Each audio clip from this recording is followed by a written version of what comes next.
Emily, is Grandpa behaving himself? Oh, yes. Well, kind of. Injuring his leg, old people can be such a nuisance. I wish they'd think about those of us who have to take care of them. Patricia, that's not a nice way to say it. It's fine, he's already declining quite a bit. I can't handle the fuss of old people. But you're used to it, so you'll be fine. The other day, my husband's grandfather, Michael, fell in the garden and injured his leg. It's not a serious injury, but he's already 82 years old. Because of his age, we're having him rest in bed just to be safe, so it doesn't get worse. My mother-in-law won't even go near him, let alone take care of him. I'm Emily, 30 years old. I married 3 years ago and live with my husband Daniel's family. My husband was my boss at the company where I worked, a company founded by his grandfather. When I joined 8 years ago, my father-in-law was already the president, and my grandfather-in-law was the chairman. But back then, the grandfather was still handling all the important tasks and responsibilities of the company. 2 years ago, when Grandpa turned 80, he remained chairman but handed over most of the public duties to my father-in-law. Michael, you've worked hard all this time. Now leave the company matters to Christopher and take it easy.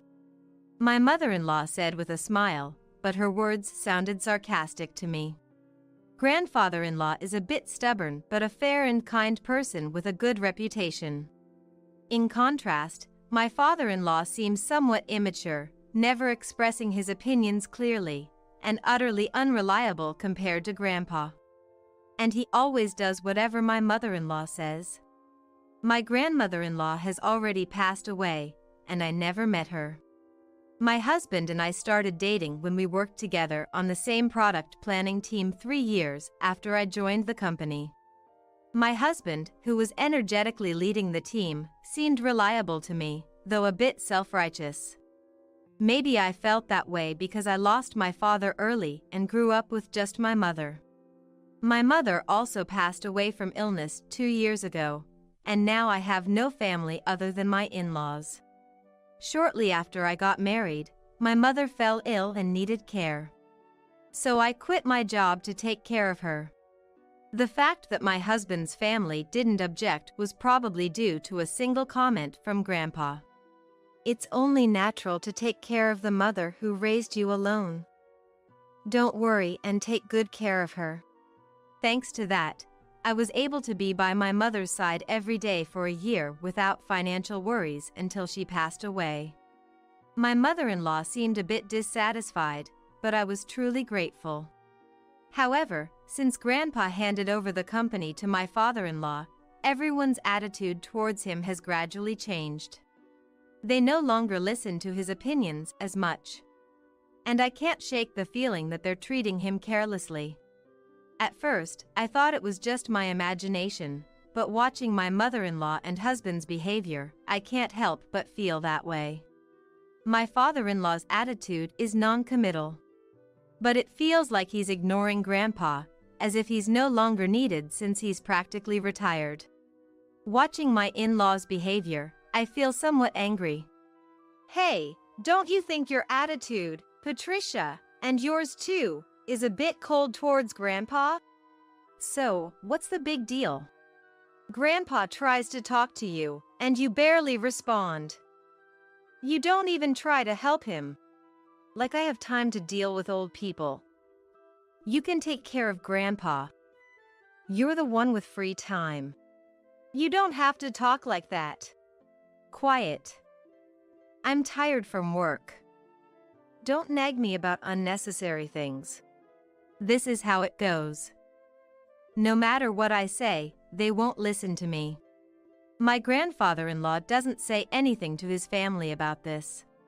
Now, I'm the only one who talks to my grandfather-in-law at home. Grandpa, the weather is nice today. Shall we go for a little walk outside? Your leg seems to be healing well, and I think it will be good rehabilitation. Thank you. Let's go out for a bit then. When the two of us went to the park, there were several families with children playing around. My grandfather-in-law looked at the scene with joy. Christopher and Daniel had times like that too. Grandpa?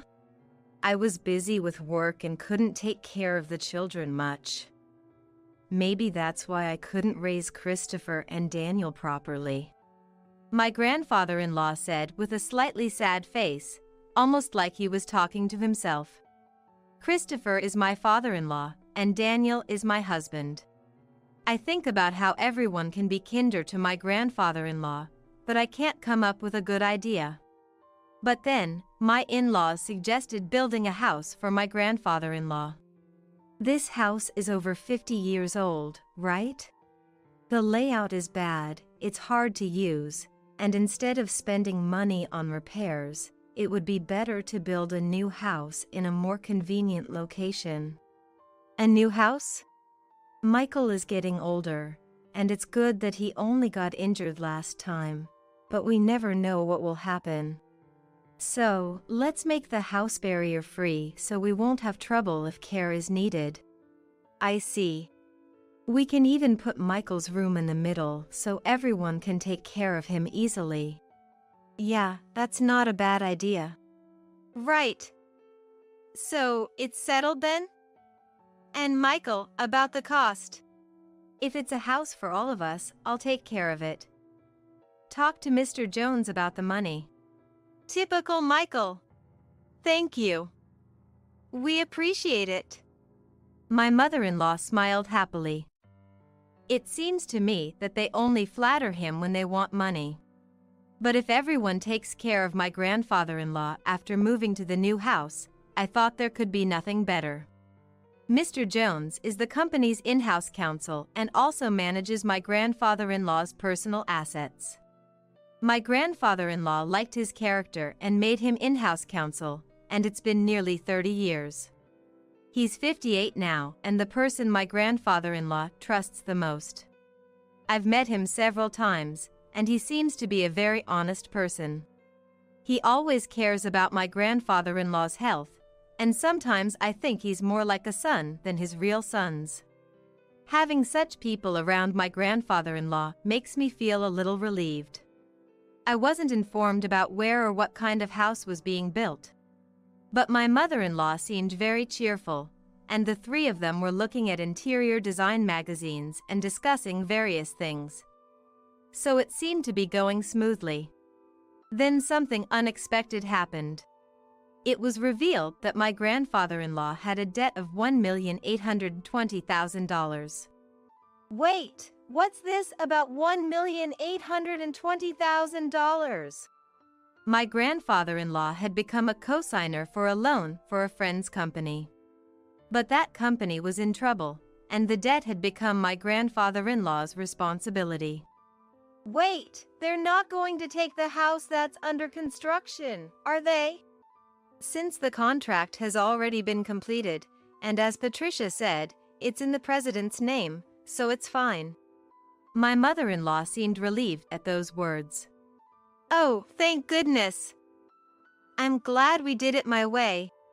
Listening to that conversation, I learned for the first time that the house was in my father-in-law's name. Even though my grandfather-in-law had paid for it, putting it in my father-in-law's name seemed just like something my mother-in-law would do. I also wondered why they didn't think of giving up the house to help repay the debt. Hey, this debt is Michael's fault, and it has nothing to do with us or the company, right? Well, it was signed in Michael's name. Oh, good. Then there's no problem. I couldn't understand what was good about it. But since my grandfather-in-law didn't say anything during that conversation, I didn't intervene either. After all, it's not an amount I could handle. And a few days later, my grandfather-in-law's behavior began to change gradually. Grandpa, what would you like for lunch? Who are you calling Grandpa? I'm only 50. You have no right to call me that. Huh? Sorry. Emily, right? I was lost in thought.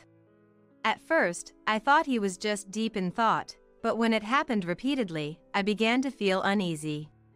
Patricia, what are you doing? Where's my meal? Grandpa, I'm Emily. Patricia is your daughter-in-law. You ate your meal earlier. I didn't eat. Are you trying to starve me? I wondered if my grandfather-in-law's condition was triggered by the $1,820,000 debt. And seeing that none of his family members were trying to help him might have been a double shock. What can I do for him? I tried to take my grandfather-in-law to the hospital, but he refused to go. He might not want to admit that he might have dementia. I don't want to force him, but I can't do anything on my own. I consulted my husband, but he only replied that it had nothing to do with him.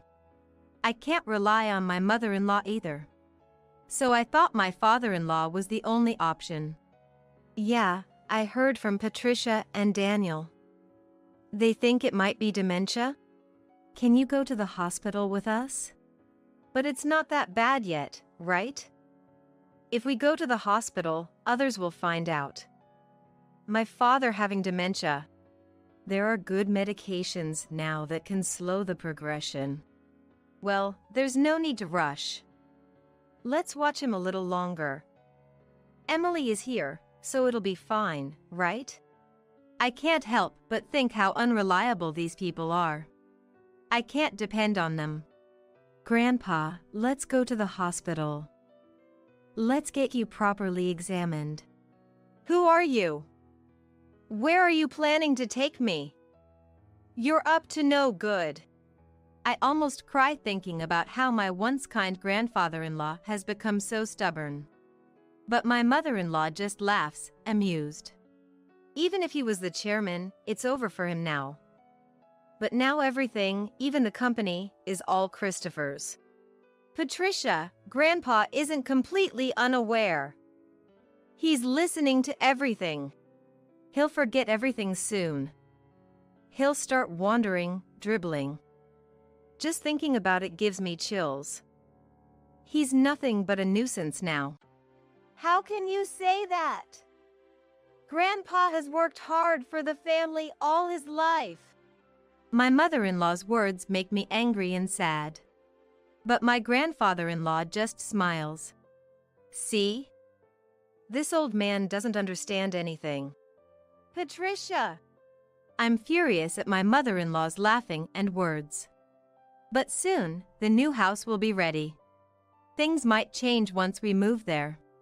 Since it's a house that Grandpa built, the family might show some gratitude and be kind to him. I couldn't completely abandon that faint hope. And 2 months later, the house was finally built. For days, I had been forced to pack my in-laws and husband's belongings, while my father-in-law's and my things were mostly untouched. Even when I tried to pack my things, my in-laws and husband kept giving me tasks, so I couldn't make any progress. But I thought it would be fine to move the small things later since this house wasn't going away. On moving day, after moving most of the things, I went to call my father-in-law, but my husband said, You and Grandpa can stay here." "What?" "You can stay in this house. We don't need any extra baggage in the new house. In other words, you and Grandpa will live here from now on. And I'll give you Grandpa's debt too. Well, you can at least be a housekeeper." "Hey, let's go." "Yeah, I'm coming. Good luck with the debt repayment and live in care." With those words, my in-laws cheerfully got into the car and left. I was stunned for a while. I couldn't immediately understand what had just happened. Were we just abandoned? And not just me, but my grandfather-in-law too. Only they would live in the new house. It took me a while to understand because it was beyond my imagination that someone could do something so cruel. How should I explain this to my grandfather-in-law? I slowly returned to the back room. I don't mind taking care of my grandfather-in-law at all. That was my intention from the start. As I was about to timidly call out to him, who was sitting with his back to me, he seemed to sense my presence and turned around before I could speak. "Have they gone already?" My grandfather-in-law's expression as he said that looked completely different from the dazed look he had just moments ago. To be frank, he seemed like a different person. I thought maybe a different symptom had emerged. But the next moment, my grandfather-in-law smiled. And then, his following words surprised me. As I was talking to my grandfather-in-law, Mr. Jones came. "Chairman, have you finished getting rid of the unnecessary staff?" "Yes, it's all done." "Let's go, shall we?" Where are we going?" "Of course, to the new house." I left the house where I had been living, led by my grandfather-in-law, without understanding what was happening. The next month, countless calls came from my mother-in-law and husband. My grandfather-in-law said he wouldn't deal with them anymore, but I answered my husband's call because of the divorce. "Hey, Emily! Is Grandpa with you? When I went to the old house, it was for sale. It's not worth $1,820,000, so you can't repay the debt." "Is that why you did that?" "What do you mean?" "Put Grandpa on. Dad said he can't get in touch at all. That forgetful old man has done something outrageous." I knew what he was talking about, but I wanted to hear what my husband would say. "Grandpa sold the company's stocks to the executive director. Thanks to that, the executive director became the largest shareholder, and a shareholders' meeting and board meeting were held. And Dad was dismissed as president. But the executive director is well liked, and maybe Grandpa thought he was better to hand over the company to? The executive director must have deceived the senile old man into selling the stocks. This is invalid." "You seem to be misunderstanding something, but Grandpa doesn't have dementia. If anything, he seems more coherent than before." "What?"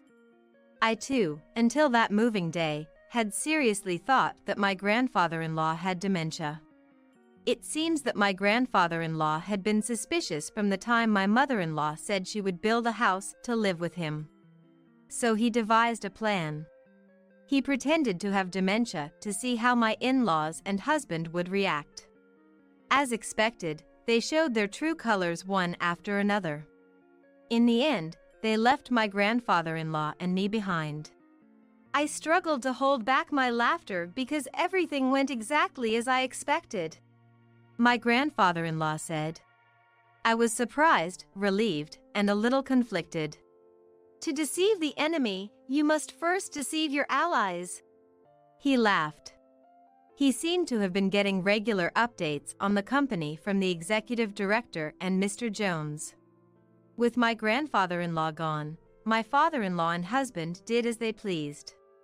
Self-righteous, completely ignoring the opinions of the employees. Constant entertaining at the company's expense. He had handed over the company to my father-in-law, but he was worried about the future, so he took this measure. In the end, he decided he couldn't entrust it to his son and left it to the executive director. "What about the $1,820,000 debt?" "That's gone now." Indeed, my grandfather-in-law had been a guarantor for a friend's debt. But he also owned personal assets that exceeded that. After stepping back from the company's operations, he had invested in real estate and made a considerable profit. So there was no problem at all, but if I had said that, it was clear that my mother-in-law and husband would target it. That's why I only talked about the debt. The friend was the son of a benefactor who had helped my father-in-law when he was young. Moreover, since then, the countryside land that the son owned was going to be developed into a resort. And he was able to sell it at a high price, so there was no need to take on the debt. "You're kidding!" "But more importantly, are you guys okay?" "We're not okay. Both my father and I were denounced by the company. What should we do now?" Well, there's also the mortgage on the house. What?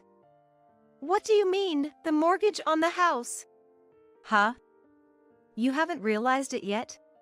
The house money should have been all paid by Grandpa. Maybe you don't remember what Grandpa said at that time?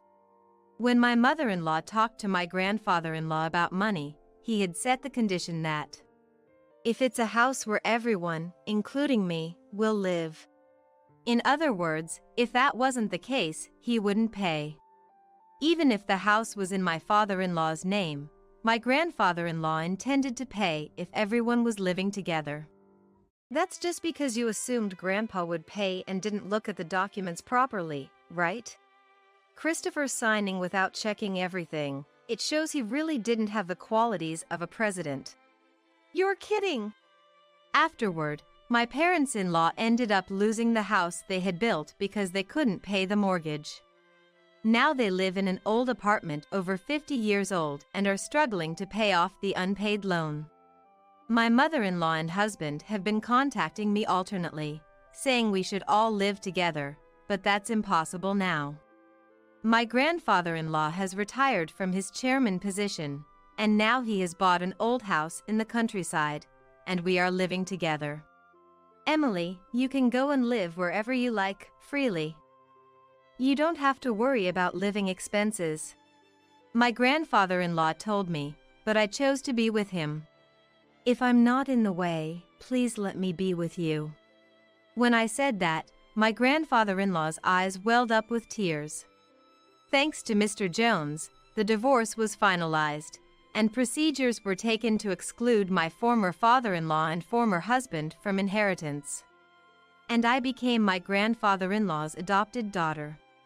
If anything happens to my grandfather-in-law, who has become my father, I intend to take care of him until the end. Now, the two of us enjoy working in the fields together.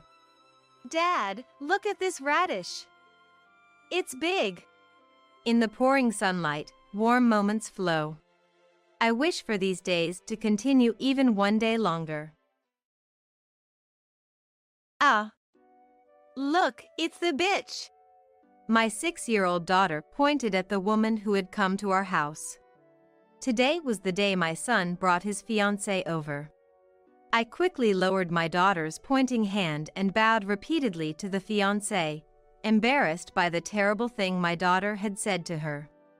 Upon hearing this, my daughter looked up at me with pure curiosity and said, "But, sis was happy being called a bitch." My name is Trinity. At 31, I'm living my life juggling work and parenting. You could say I'm a working mom. My husband, Michael, is also 31. A kind and justice-driven man, Michael is a well-respected salesman within his company. He's supportive in both childcare and household chores, always taking the initiative without me having to ask. It's truly a blessing, especially when I come home tired from work. Marrying Michael was the best decision of my life. Every day, I'm grateful for my husband, Michael. Our daughter, Yasmin, is 6 years old. Full of growth and energy, Yasmin's curiosity knows no bounds. Every day she discovers something new and excitedly shouts, "Mom, look!" enjoying her own little world.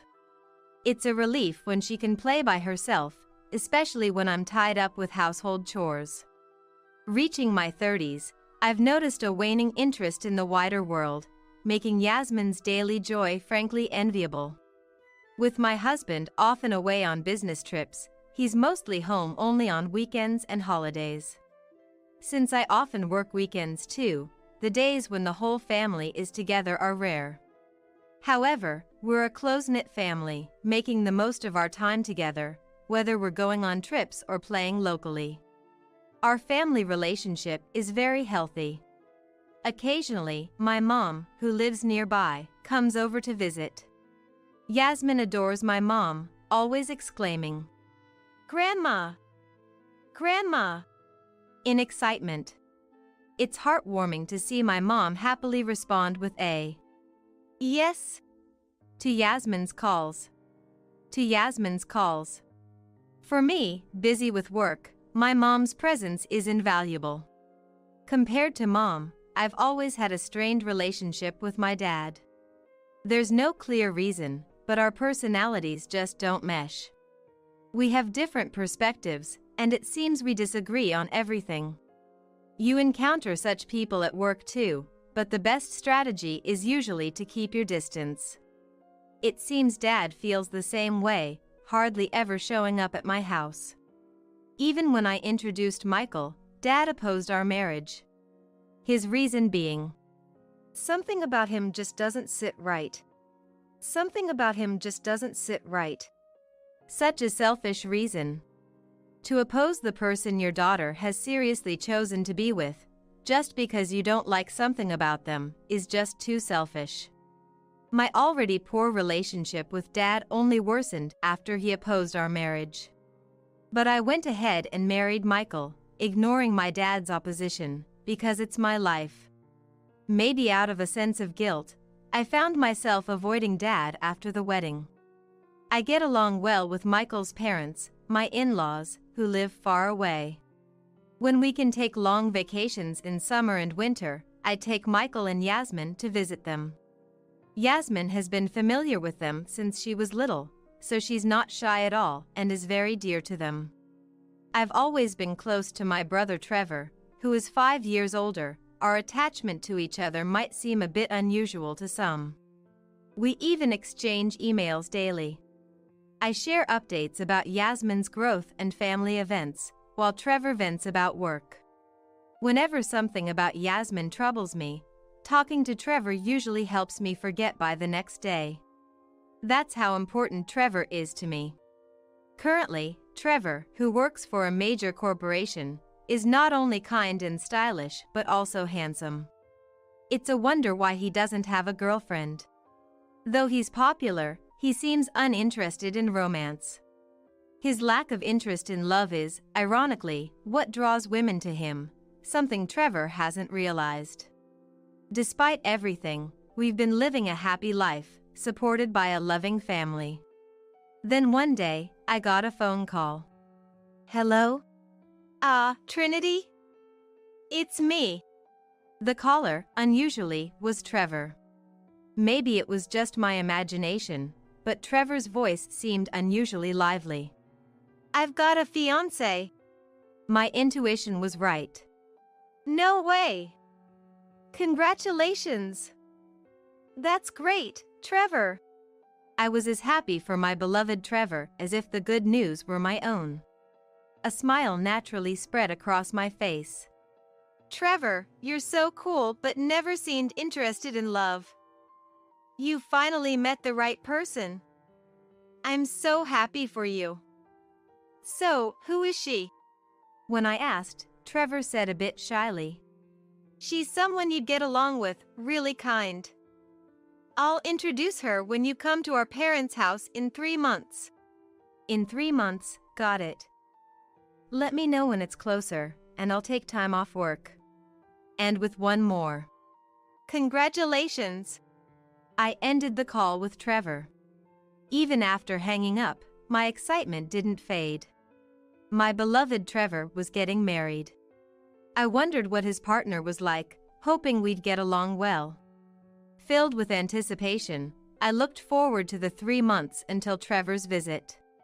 Then, one day, on the way back from picking up my daughter Yasmin from the childcare center, she suddenly said, "Mom, I want to have a doggy." A doggy? You mean a dog? What brought this on all of a sudden? Yasmin likes dogs, but has never said she wanted one. Maybe one of Yasmin's friends at the childcare center bought a dog and told her about it. Because Dad called someone a doggy the other day. Yasmin gave an answer that I wasn't sure made any sense.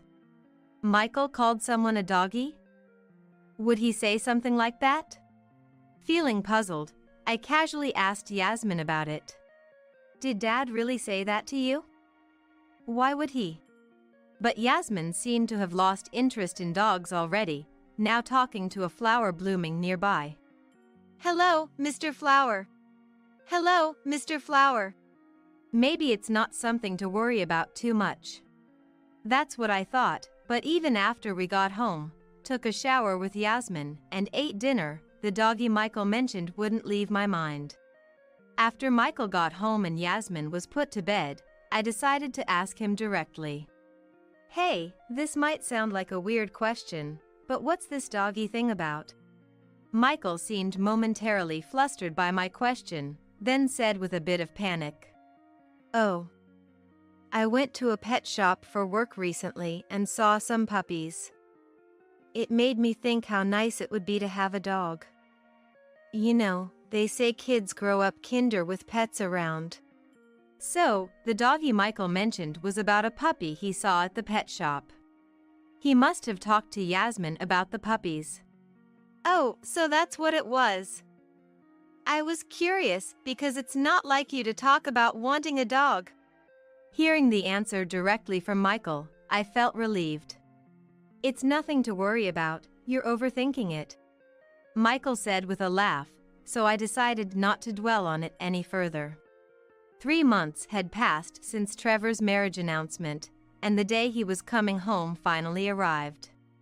Michael had work and said he would come after it was done, so Yasmin and I headed to my parents' house first. Mom, who seemed happy that Trevor was coming, greeted us with, "Trinity, come in, come in," smiling more joyously than usual. Unlike with me, Dad, who gets along well with Trevor, was in a good mood for this occasion. Until Trevor and his fiancée arrived, I helped Mom with cooking.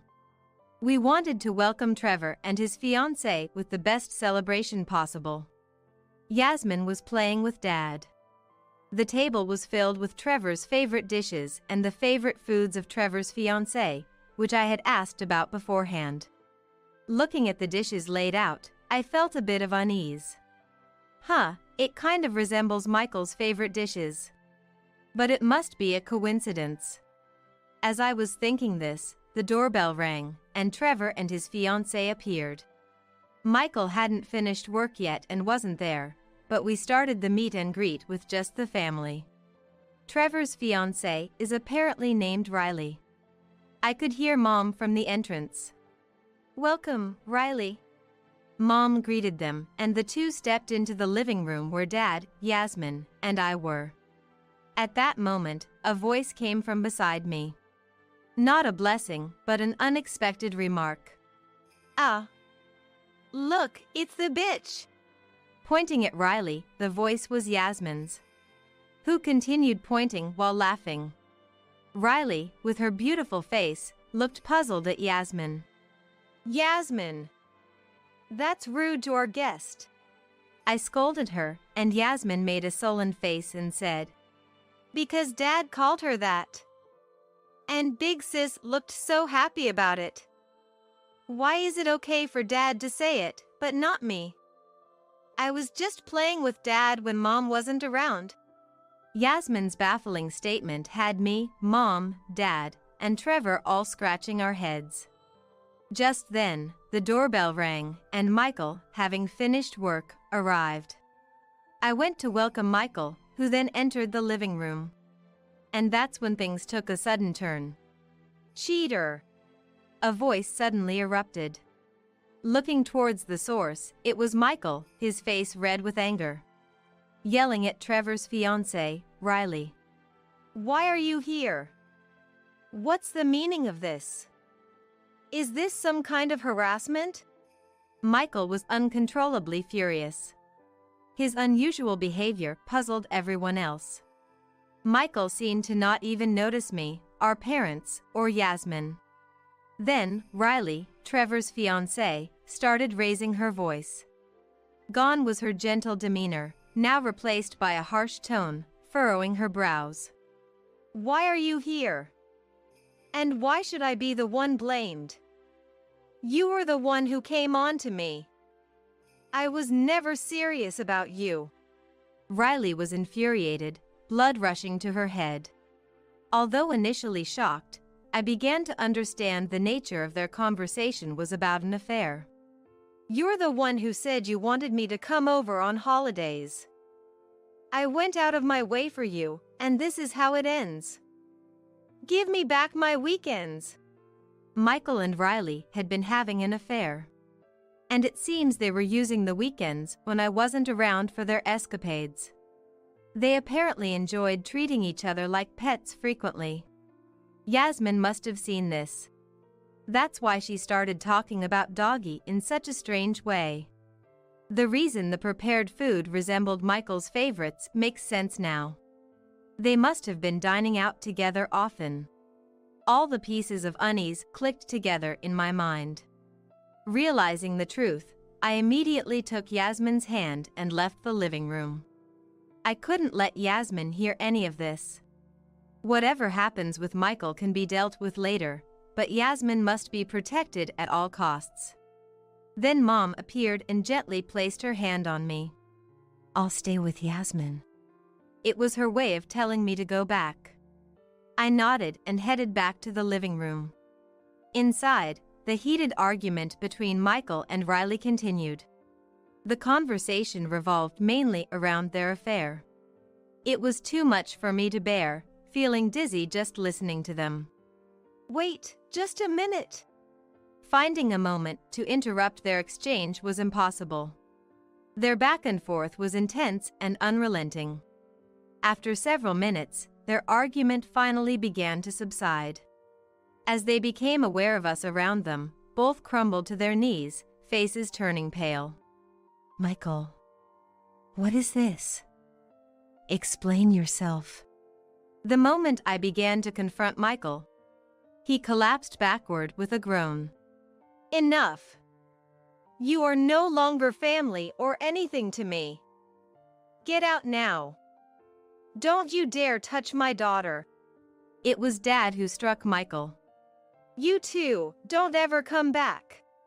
Dad said this to Riley, then, with Riley and Michael unable to move, he pulled them by the arms and threw them out of the front door. And with one last remark, he spat out. You two deserve the worst. In a setting meant for marriage introductions, Michael and Riley were thrown out for their affair being exposed. Afterward, I demanded a divorce and compensation from Michael in court. Ignoring Michael's futile pleas of, "Let's talk it over," I proceeded with the divorce. It's too late to talk things over now. If you hadn't done anything in the first place, we wouldn't be in this situation. That was the last thing I said to Michael. Trevor, of course, called off his engagement with Riley.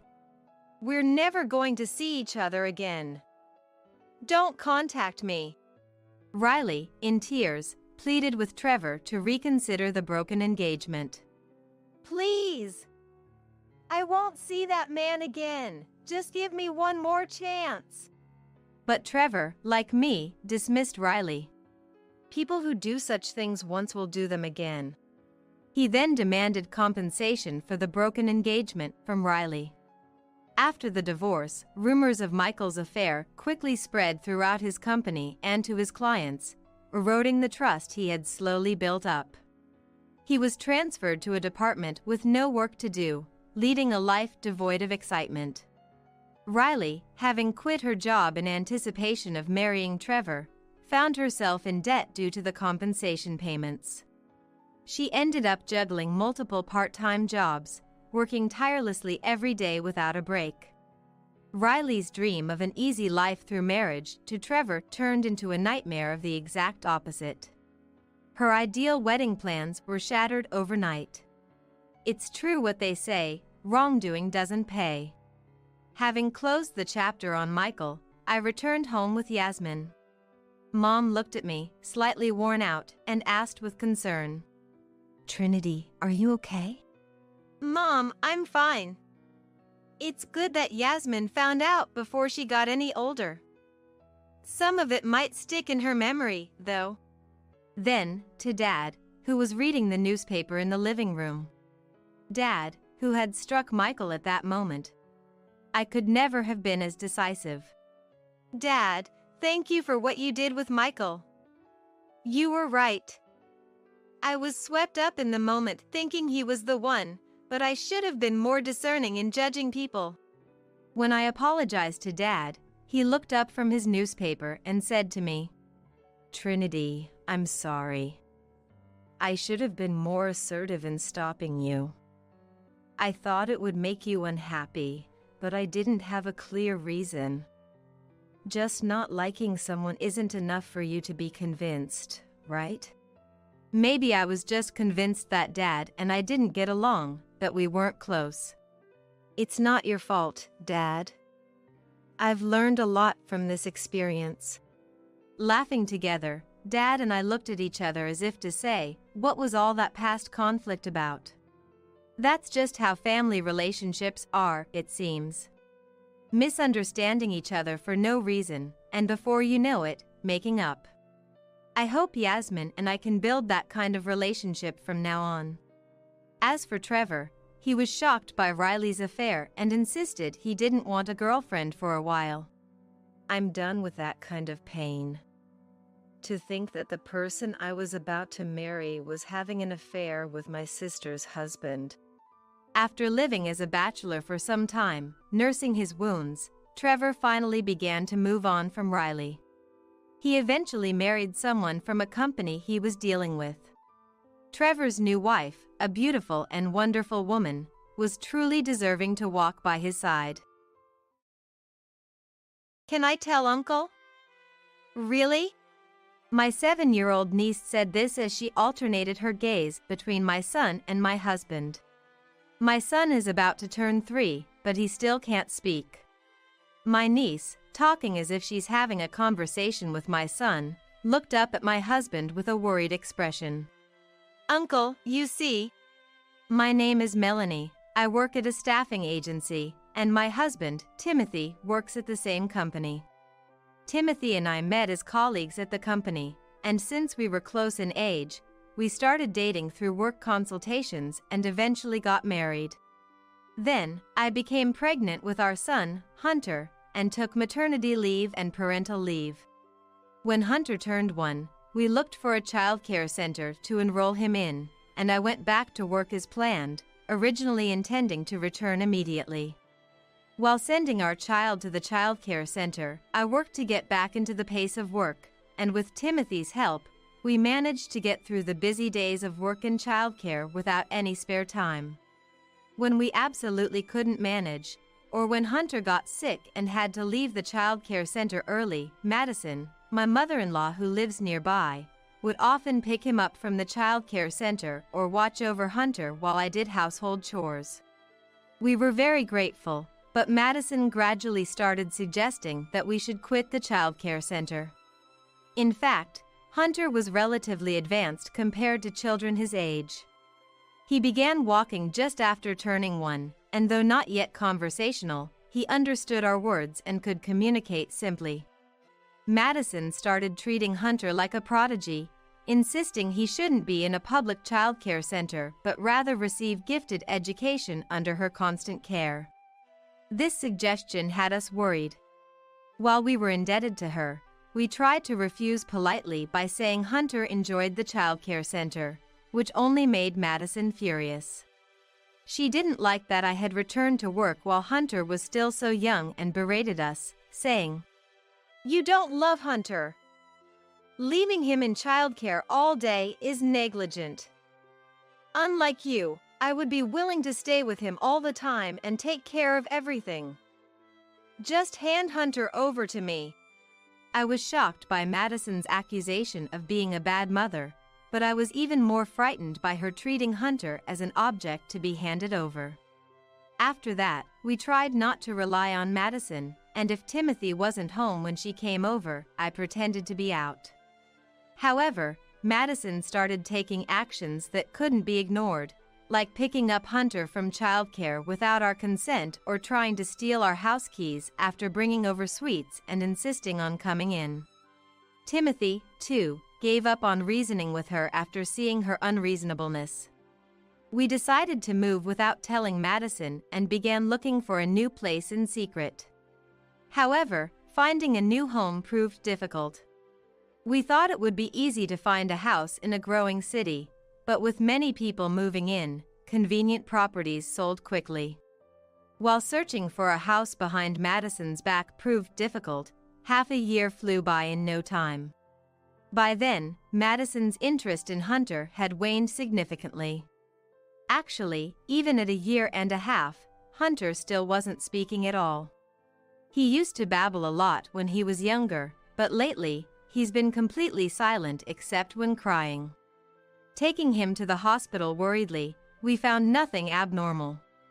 We were told that language development varies greatly among children and to keep a careful watch, so we went home carrying our worries. Seeing Hunter like this, Madison did a complete turnaround from treating him as a prodigy, declaring, "Not speaking much just means he's a disabled child. There must be something wrong with Melanie's body, and that's why she gave birth to a strange child.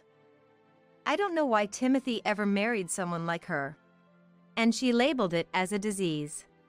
Despite the doctor's diagnosis, being told Hunter was sick and that I was abnormal brought me to tears. Madison hadn't been coming to our house recently, but when she did, it was unbearable how she could say such awful things, leaving me completely distraught. Then, Timothy got angrier than I've ever seen, declared we were cutting ties with Madison, and forcefully kicked her out of the house. After blocking Madison's contacts, we began to ignore her completely, even if she came to the house. Knowing Timothy's firm stance, Madison shouted, "I don't need a wife or grandson with disabilities," and never returned to our house again. Since then, we have been living peacefully as a family of 3, and before we knew it, Hunter turned 3, yet he still hadn't spoken a word. Considering it unusual for him not to speak by this point, we were advised at a public health screening to have Hunter examined at a major hospital. When Hunter and I went to the hospital recommended to us, we unexpectedly ran into my sister Yasmin and my niece Rose, who were there for vaccinations. Yasmin and Rose live far away, and because we had been busy, it had been difficult to meet, so we were delighted by this long-awaited reunion. Since Yasmin and Rose hadn't met Hunter since his birth, they greeted him for the first time. "What's your name?" "Hunter? That's cool." Yes, you're in the rabbit class, aren't you?" "Rose loves rabbits too." Despite not having mentioned Hunter's childcare class to Rose, she naturally continued the conversation as if it was obvious. Surprised, I asked Yasmin, and she said that Rose can understand the language of animals and babies, who can't speak. Half in doubt, yet having witnessed it firsthand, I had no choice but to believe. When the 4 of us went to the hospital cafeteria for lunch, Rose said, "Does Hunter like hamburgers?" "Yes." "And he dislikes carrots?" "But they taste good together with hamburgers." "Does Hunter like hamburgers?" "Yes." "And he dislikes carrots?" "But they taste good together with hamburgers." Accurately guessing Hunter's likes and dislikes without being told, which left me speechless. Even after seeing the doctor, the reason why Hunter wouldn't speak remained a mystery. There were no issues with his throat or vocal cords. He could cry and laugh, but he wouldn't utter meaningful words like mom or dad. Feeling down about not finding a solution, Timothy came to pick us up from the hospital after his rounds in the evening. Since we were together, we decided to have dinner as a family of 5, moving to a family restaurant near the hospital. While waiting for our order to arrive, Rose looked back and forth between Hunter and Timothy, then stared at Timothy anxiously. "Hunter is asking when he can start talking to Uncle," she said. Surprised, Timothy looked at me, so I told him about how Rose had correctly guessed things she shouldn't know, like class names and Hunter's likes and dislikes, leaving Timothy to let out a disbelieving sigh. "Hunter really wants to talk to both Uncle and Auntie. But he couldn't because Grandma was always around, and he was afraid of being taken away," Rose conveyed. The phrase "always around" caught my attention, and I asked Rose for clarification, given that we hadn't been seeing Madison lately. Hunter shook his head and just stared at Rose. Then, as if struck by a brilliant idea, Rose clapped her hands together, smiled joyfully, and reassured Hunter. Grandma isn't here now, so it's okay to talk. Hunter looked around uncertainly, then at me and Timothy. Mom, Dad. Is Grandma really not here? Hunter's words came out so fluently that Timothy and I were shocked. As Yasmin calmed us down in our near panic, Hunter reached out his arms, asking to be held. Hastily, I lifted him from the child's seat onto my lap, where he grabbed my hands and happily kicked his legs. When I was a baby, Grandma said she was going to take me home to talk a lot. I didn't talk because I liked Dad and Mom's house better. Hunter had simply chosen not to speak. This must have been around when he was about a year old. Recalling Madison's insistence on gifted education and her wanting to take him home. Furthermore, Hunter expressed his desire to talk to Timothy and me but felt he couldn't. Because Grandma is always there. Inside Hunter's home, in the car, even at the rabbit class, he said. I was baffled by how Madison, who didn't live with us, could always be there, even in the car or at the childcare center. Then, remembering the timing of Madison's visits. On days we hadn't told her about hospital visits or when we received notifications about language training, Madison invariably showed up. Whispering my dreadful suspicion to Timothy, he looked at Hunter in dismay. Can you tell where Grandma is in the house? Timothy's soft question led Hunter to list several locations. Hearing his responses, Timothy's face turned red, and he trembled with emotion. Apologizing to Hunter for not noticing, we thanked Yasmin and Rose for their help before rushing home to confirm our bad hunch and take necessary actions. Once home, we asked Hunter again where Madison could be. Pointing with his little hands, Hunter showed us various places. Under the entrance shoe cabinet, behind the living room sofa, on the top shelf of the kitchen cabinet, and when a device was found under the bedroom bed, I felt dizzy.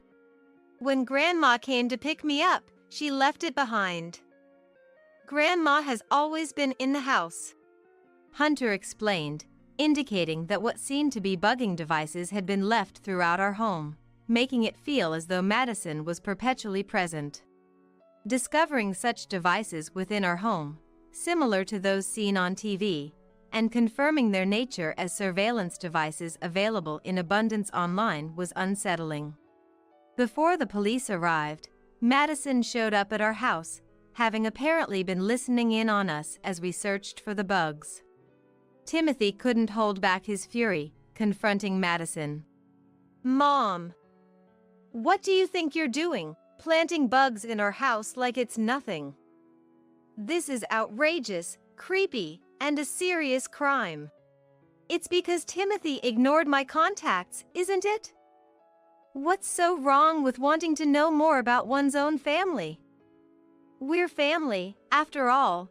There's no need to make such a big fuss about this. More importantly, Hunter can speak. To think he can talk so much at 3, he must be gifted. Just as I thought, a real prodigy. I'll take him and provide him with gifted education, so he can work at a big company in the future. And eventually, he can take care of me in my old age. Now I can rest easy. Madison showed no remorse for planting the listening devices, dismissing it as nothing significant. Her blatant disregard for Hunter's wishes and her self-centered assertions made us feel sick. Just as we were considering our next steps, the police arrived. After we explained the situation and the police confirmed with Madison herself, who didn't think she had done anything wrong, she readily admitted to planting the devices and was promptly taken into custody. Despite her resistance and insistence on her innocence, revealing the locations of the devices led to her being packed into a police car and taken to the station. Following Madison's confession, a specialist recommended by the police found numerous listening devices in our home and car. The realization that we hadn't noticed such extensive surveillance was embarrassing. The thought of Madison having heard all our conversations made us dizzy. In the end, Madison was arrested for burglary and criminal mischief, showing no signs of remorse for her excessive actions, even though it was her son and Dil's home. Furthermore, during the interrogation, Madison confessed to also planting listening devices at the child care center. Just as Hunter had said, she had bugged the class he attended. She had paid a staff member, who was a friend, to install them. An investigation at the child care center indeed found several devices. The staff member who assisted Madison faced serious legal consequences and disciplinary action. Timothy was deeply affected by his mother's disturbing behavior. But most importantly, for Hunter and me, we decided to move away from this town filled with unpleasant memories as quickly as possible while Madison was preoccupied with police proceedings, seeking a peaceful life. Considering our job situations, we decided to move near Yasmin's family.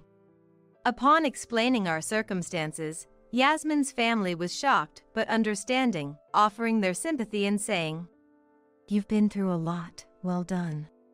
With Yasmin's family helping with the move, everything went smoothly. Since then, despite it being her first offense, Madison received a prison sentence due to the malicious, cunning nature of her actions, which were premeditated and carried out with clear intent. Despite Madison's full confession, she seemed unable to comprehend why her attempts to learn more about her family were met with such serious consequences, ranting and causing a scene at the police station, claiming, Let me out of here! I was just trying to get to know my family better. I've done nothing wrong. When we were informed by the new residents of our old home about a letter filled with grievances and demands for release that Madison sent, it was a stark reminder of how fortunate we were to have moved to a place beyond her reach, and the thought of what could have happened if Hunter had been taken by her sent shivers down our spine. Now, free from Madison's watchful eyes and with Hunter able to speak without any reservations, our family enjoys brighter and more communicative days together.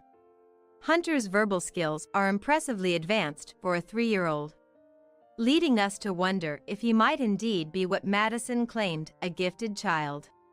However, this does not justify Madison's actions, nor does it mean we are willing to forgive her. Living closer to Yasmin's family has enriched our lives with increased interactions, and Yasmin has been a great help with tasks like picking Hunter up from childcare, which Madison used to handle. Our weekends are now filled with joyous outings to amusement parks, zoos, and trips planned together, fostering a close and supportive relationship. Reflecting on the hardships Hunter endured, we are determined to compensate for the past by ensuring he grows up in an environment where he can freely express himself without restraint, committed to never letting him feel suppressed again. Useless woman! If you're done cleaning, get out of here. It was Christmas, and I was thrown out into the snowy, freezing garden. Hey, it's cold. At least let me change my clothes. My body was covered in sweat from a day's worth of housework, and my wet clothes were rapidly stealing my body heat. There you go. From inside the house, my mother-in-law, Nancy, threw my bag, coat, and shoes outside with a look of annoyance. The front door and windows were locked from the inside, and I couldn't get back in. I felt like I was going to freeze to death. I had to do something. My name is Mary, and I'm 50 years old. I work a part-time job as a cashier at a local supermarket. My husband Charles is a construction worker, and it's been 25 years since we got married. We've always lived in a small apartment, but a few years ago our only son, John, moved out to go to college. And since then, the room has felt both bigger and lonelier. We were never financially well off, but we managed to send our son to college. Last year he got married and moved to a condominium in the next town with his wife, Jessica, starting their life together. Around that time, Charles approached me and asked, What do you think about moving in with my mom? After Charles' father, David, passed away from an illness about 10 years ago, Nancy has been living alone.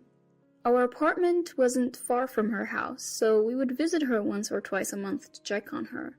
Nancy in her late 70s seemed to be doing well, but Charles said he wanted to be there to take care of her just in case, given her age. Charles is an only child, and he seemed worried about his mother growing older. Feeling a bit lonely since our son got married, I could empathize with Nancy's situation and agreed to Charles' offer to live together. Charles' childhood home had a garden and, although a bit old, had enough rooms. A light renovation would make it spacious enough for the three of us to live comfortably. We didn't have enough money to build a new house, but we had enough saved up for the down payment on the renovation. The remaining cost could be covered by a loan. Through Charles' work connections, we found a renovation contractor, and the work was completed in about a month.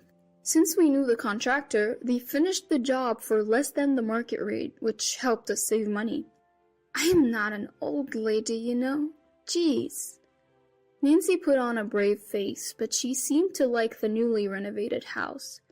Our son helped us move the heavy furniture, and the move was done in no time. Sitting in the newly renovated living room, drinking coffee with 3 generations of family, I felt a warmth in my heart, as if we were experiencing a family reunion for the first time in a long while. When we began living with Nancy, I noticed she hardly did anything around the house. Previously, whenever we'd pop in for a visit, it was never for long, so I hadn't really paid it much mind. When she lived alone, it seemed she just cleaned what was visible and barely did any other housework. She hardly cooked for herself, mostly relying on pre-packaged meals and supermarket deli foods. No wonder I found so many empty plastic trays and food containers in the house before we renovated, I thought to myself. It made sense to me. When I asked Charles about it, he mentioned she had always been that way, often using ready-made or frozen meals. I had heard that Nancy used to work full-time, so initially, I thought maybe her busy schedule was to blame. But now, even with all the time in the world at home, she doesn't cook, clean, or do laundry. Nothing. All those tasks fall on me, while she enjoys chatting over coffee with friends who come to visit. Mary, make some coffee. Haven't you boiled any water? Do that at least. I'd hear Nancy's voice calling out to me almost every day. I only let you guys move in because my son insisted, but you know, she's quite thoughtless. She would say to her friends. I never asked to move in with her. It was Charles who insisted because he was worried about his mom. He felt obligated to stay with her. If she's having friends over, the least she could do is prepare the coffee herself. I wish she wouldn't badmouth me as if I'm the one at fault. I still have my part-time job. When I'm not working, I'm swamped with housework from dawn to dusk with no time for myself. Every day, without fail, another friend of Nancy's drops by. At this rate, I wondered if there was even a need to live together. Being friends with Nancy, they seem quite alike. Oh, I forgot to bring cookies. Mary, was it? Could you buy some? They treat me like a servant and not even reimburse me. When I brought this up to Nancy, she'd laugh it off. Don't be so pity. Lighten up. Every week, she'd dress up and go out shopping or somewhere with her friends, not returning till late. Meanwhile, I'd be drowning in housework. Charles, maybe because he's busy at work, would often come home late. On rare occasions he came home early, he'd be drunk and just go to sleep. Whenever I tried to discuss Nancy's behavior with him during such times, he'd snap, "Quit nagging. Mom's always been like that." If I approached him sober, he'd just dismissively say, "She's getting old, let her be." "You might tolerate it because she's your mom, but think about what I have to deal with," I'd retort. Yeah, I got it, I'll talk to her," he'd say, but then just fall asleep snoring. I considered discussing it with our son, but I hesitated to burden the young couple with our problems. As December rolled in, I got a call that Charles had an accident at work. I rushed to the hospital. Thankfully, his life wasn't in danger, but he had fractured his leg. We were now set to spend Christmas in the hospital. Normally, my son comes home for Christmas and we spend the holiday together, but this year he got married and I was wondering what to do. So, Nancy, I know this is a weird time to ask, but what are you doing for Christmas? Charles won't be able to leave the hospital for a while, and I'm not sure how to spend Christmas at my in-laws, so I decided to ask Nancy. She responded, "Christmas? What did you used to do?" "I used to spend it with John, my son. He would come home and we'd be together," I replied. "Well, why don't you go to John's? You're family. There's no need to be shy," she suggested. Even though he's my son, I feel like I'd be intruding on the newlyweds, and I feel bad about it. But Nancy has a point.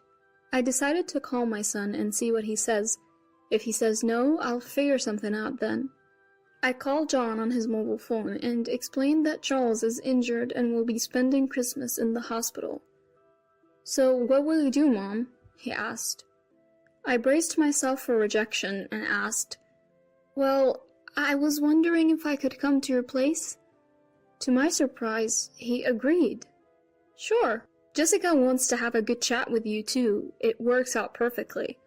I was taken aback by how easily he agreed. When I told Nancy, she was pleased and said, "Yes, that's good.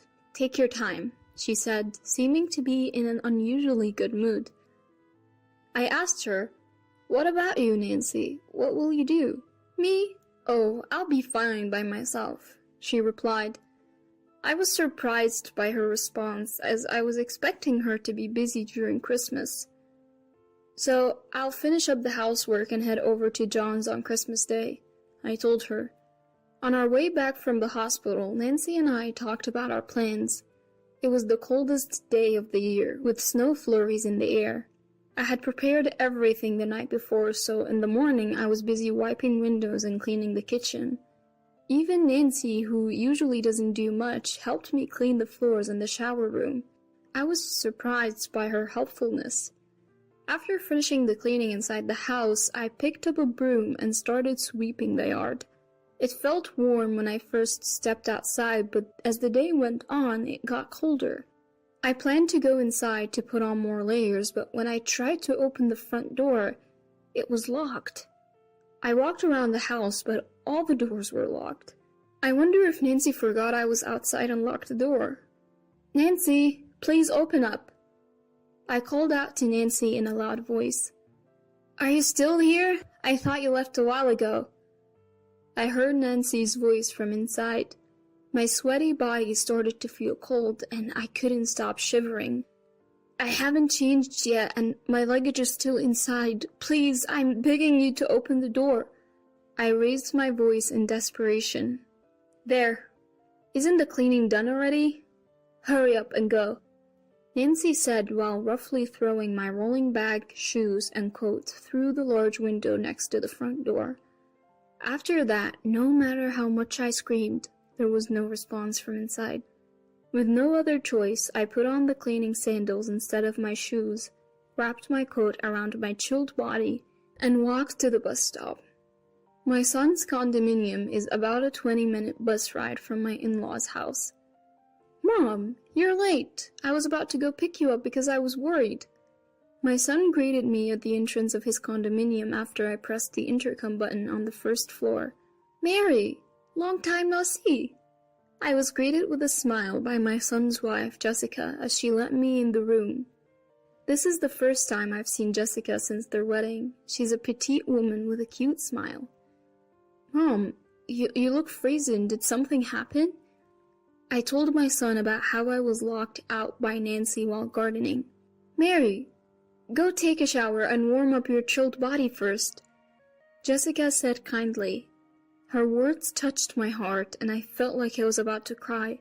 "Thank you, I'll do just that," I said, and Jessica showed me to the shower room. As I took a warm shower, I could feel the warmth gradually returning to the core of my body and the sensation returning to my fingertips. It's been a while since I've taken such a leisurely shower. I felt a sense of peace that I had almost forgotten.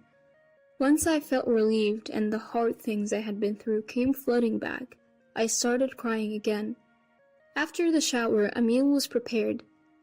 "I'm not sure if it's to your liking, but please go ahead."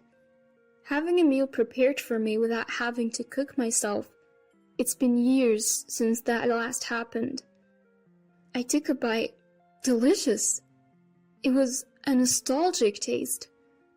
"Jessica, you're a great cook," I complimented her. "Ah, I asked my mom for the recipe and practiced for today. I'm so happy. Thank you," Jessica said with a shy smile. It's been a while since I've had such an enjoyable meal. After the meal, I felt happy as I helped Jessica clean up the dishes. I didn't want to ruin the mood, but I began to quietly talk about what happened at my in-laws' house. My son considerately asked Jessica to leave the room. He probably didn't want her to hear too much. After listening to my whole story, my son seemed to remember something and said, "By the way, Nancy didn't pay much attention to me when I was little, and she didn't seem too happy either.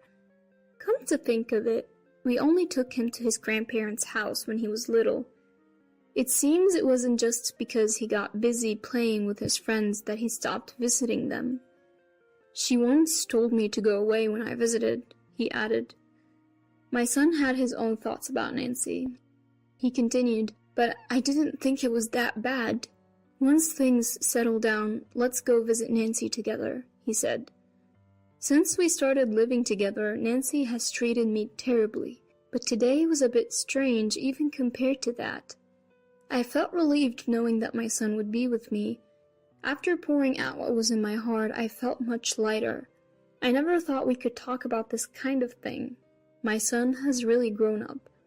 The next morning, as per my usual routine, I got up early and was relaxing in the living room watching TV.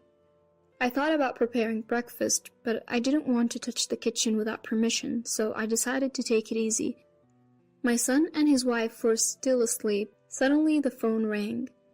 Who could it be this early in the morning? I wondered as I checked the display. It was my in-law's number. Surprised, I answered the phone, and a male voice that I didn't recognize spoke from the other end. "Nancy's in trouble. Please help." Nancy? That's my mother-in-law's name, but whose voice was that? "Who are you? Why are you there?" I asked. The man on the other end stuttered, Then the call was cut off. A bad feeling washed over me, and I quickly woke up my son. We headed to my in-laws' house together. When we arrived, the front door was unlocked. "Nancy?" We called out as we entered the house, but there was no response. My son and I cautiously proceeded inside. We didn't know the identity of the man from the phone call or if he was still there. There was no sign of anyone in the living room. We could hear the sound of running water from the shower room, so we went to check and found Nancy lying on the floor, unconscious but breathing. "John, call an ambulance, hurry!" I shouted to my son. At the emergency hospital, Nancy was receiving life-saving treatment. She was diagnosed with a cerebral hemorrhage, and although she pulled through, she was still unconscious, so visitors were not allowed.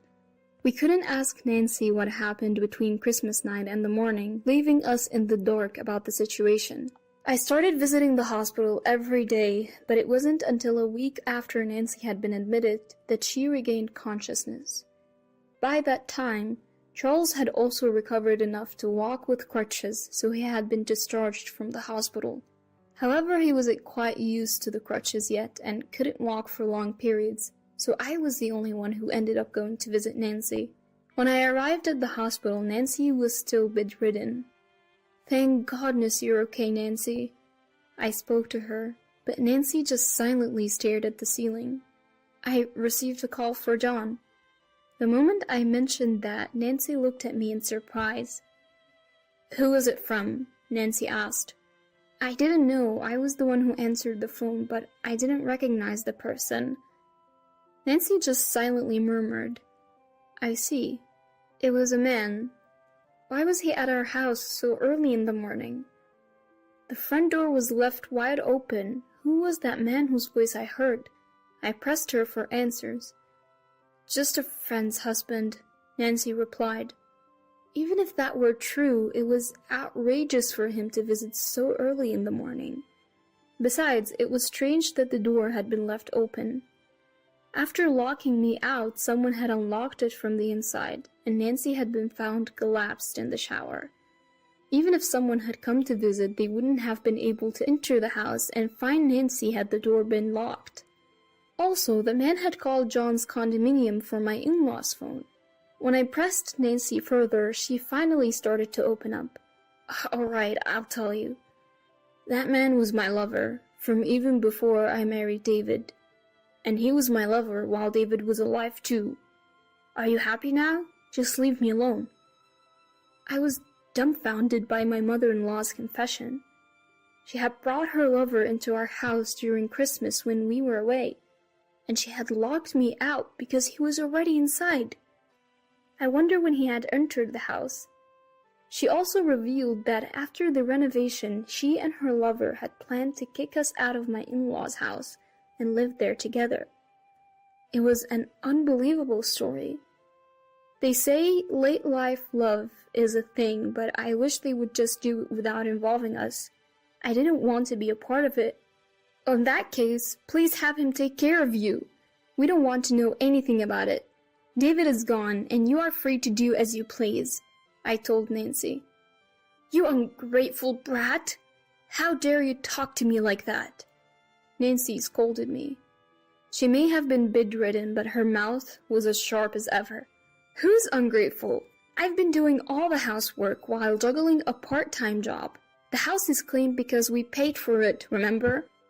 With that, I left the hospital room. I could hear Nancy's sobs and curses behind me, but I didn't care.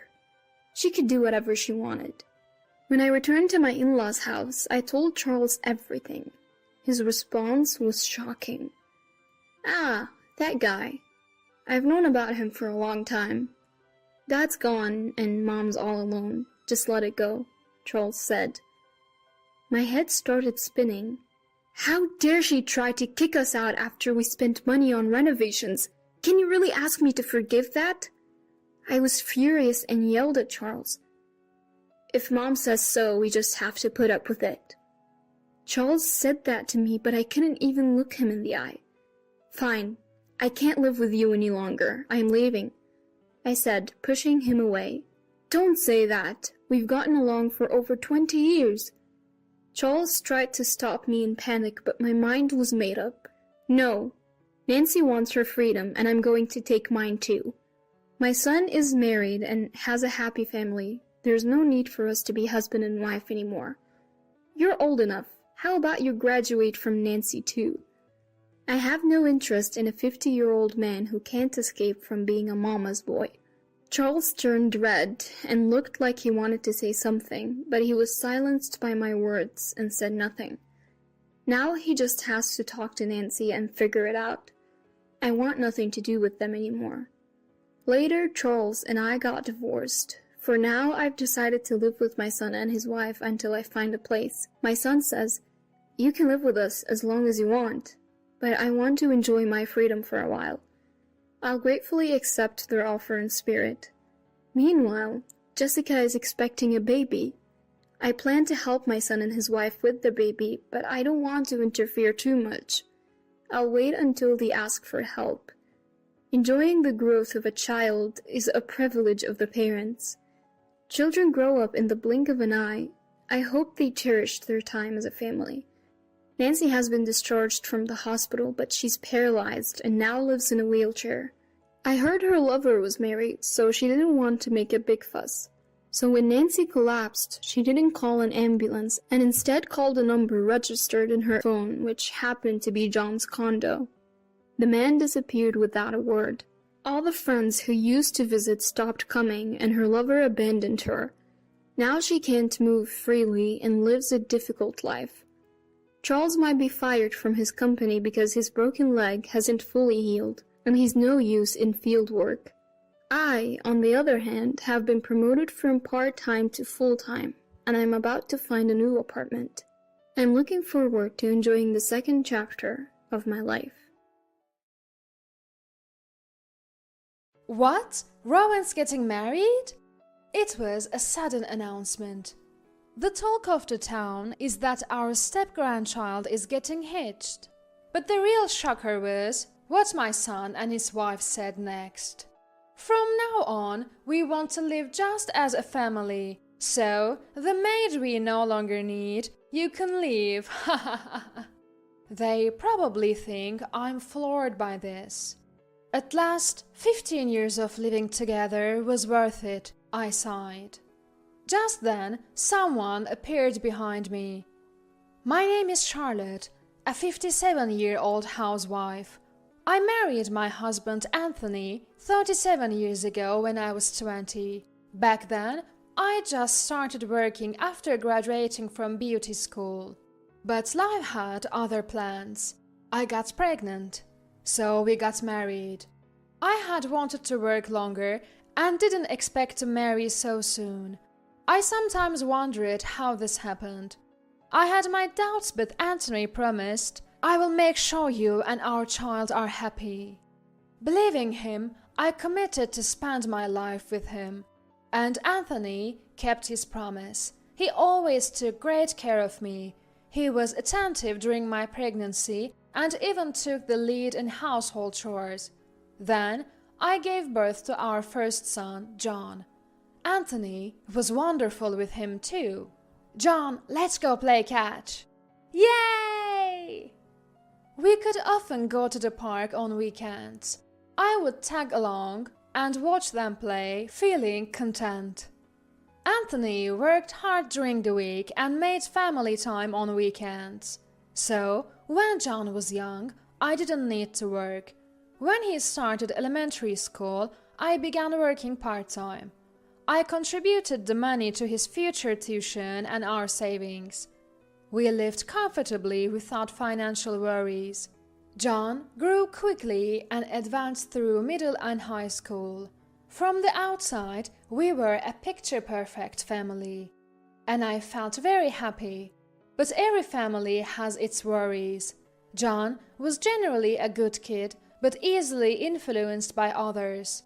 He would pick up behaviors from his classmates or girlfriends. In middle school, he had some mischievous friends and would sometimes misbehave. Anthony and I would scold him, but he never took it seriously. Fortunately, things changed in 9th grade. His new circle was more studious. He passed the exams for a public high school. It wasn't the best school, but definitely better than a rowdy private school. For better or worse, he is impressionable, so I wished for him to be around hard-working peers. At first, he did well in school, but by the time he hit 11th grade, his grades took a nosedive. Even when confronted, John didn't have much to say. He just wasn't motivated, it seemed. I had offered John tutoring or extra classes when I noticed he was struggling at school. "I don't need that," he vehemently declared. But his grades kept on plummeting. One day, I caught him walking hand in hand with a girl. That's when it clicked. His grades were falling because he had a girlfriend and was preoccupied with her. I was at my wit's end. Talking about love and relationships with a teenage boy, good luck getting through to him. If he finds out I saw them, he'll probably be mortified. And he might even take it out on me, making his grades worse. I decided to confide in Anthony. Anthony said, "Let me have a chat with him." After dinner, Anthony went to John's room and they started talking. Anxiously, I did the dishes and waited for Anthony to come back. About 30 minutes later, Anthony returned to the living room. I had a good talk with him. Just like you said, he got carried away with his new girlfriend. They were on long phone calls and texting even during exams. I reminded him that studies should come first, and he agreed to refocus. Anthony updated me. "Thank you." I sighed with relief, grateful for Anthony's steady parenting. If I had confronted John, it probably would have ended in an argument. From then on, John's grades gradually improved, reaching an average level. Soon enough, he was in his senior year of high school and became a college applicant. His grades weren't stellar, but there were colleges within his reach. He applied to those with higher chances of acceptance and got in successfully. Finally, I breathed a sigh of relief that we had managed to get him into college. With John becoming more independent, Anthony and I had more time to go on coffee dates and little trips, just like the early days of our marriage. I felt like we were dating again, or just newlyweds. Right after we got married, we rushed off on trips, thinking I'd soon be pregnant. That's why I wanted to go on a leisurely trip with my husband, just the two of us. As we spent quality time together, I couldn't help but notice how different our conversations are now. When we were dating, it was all about Anthony's work or my school life. Now, it's mostly about our son. Couples who've been through parenting end up talking about their kids, no matter how old they get. We got married quickly after I became pregnant, so we were still quite young. I was just about in my 30s, and Anthony was in his early 40s. That's why we could travel to many places.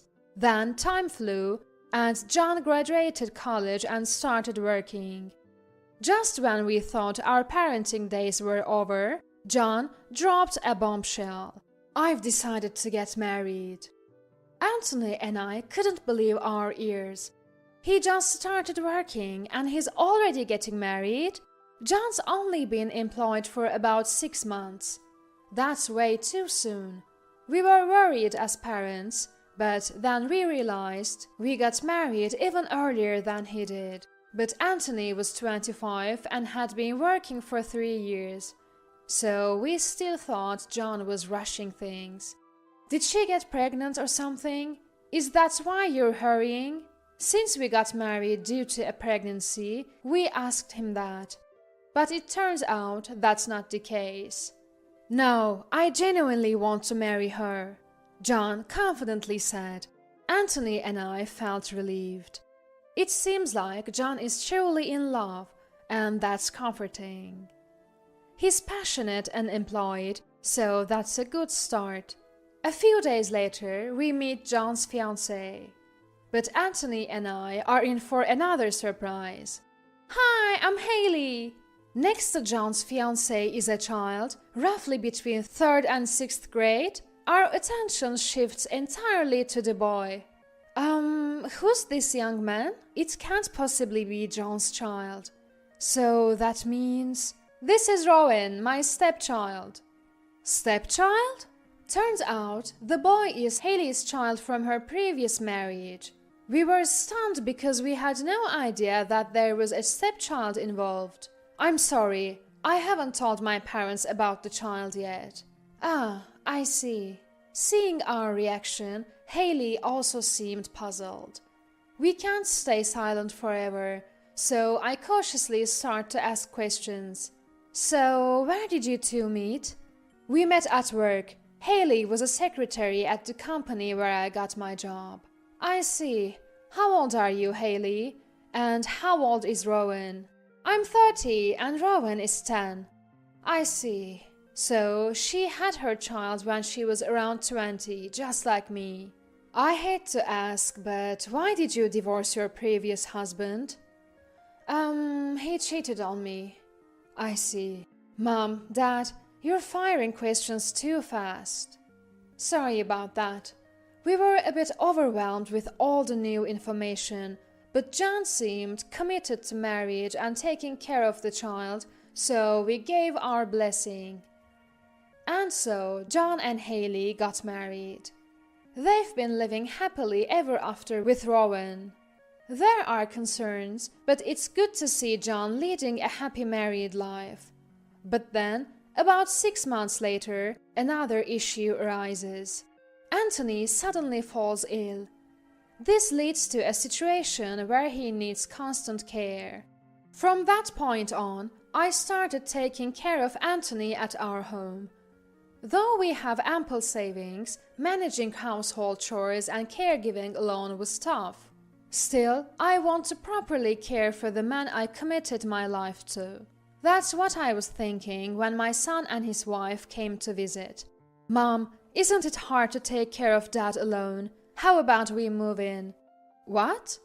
Turns out they were suggesting that we all live together. I was thrilled when my son and daughter-in-law suggested that we live together, so we quickly moved in with each other. Although not related by blood, I was happy to spend more time with my step-grandchild. I hadn't met Rowan, our step-grandchild, more than a few times, but he always greeted me with a smile.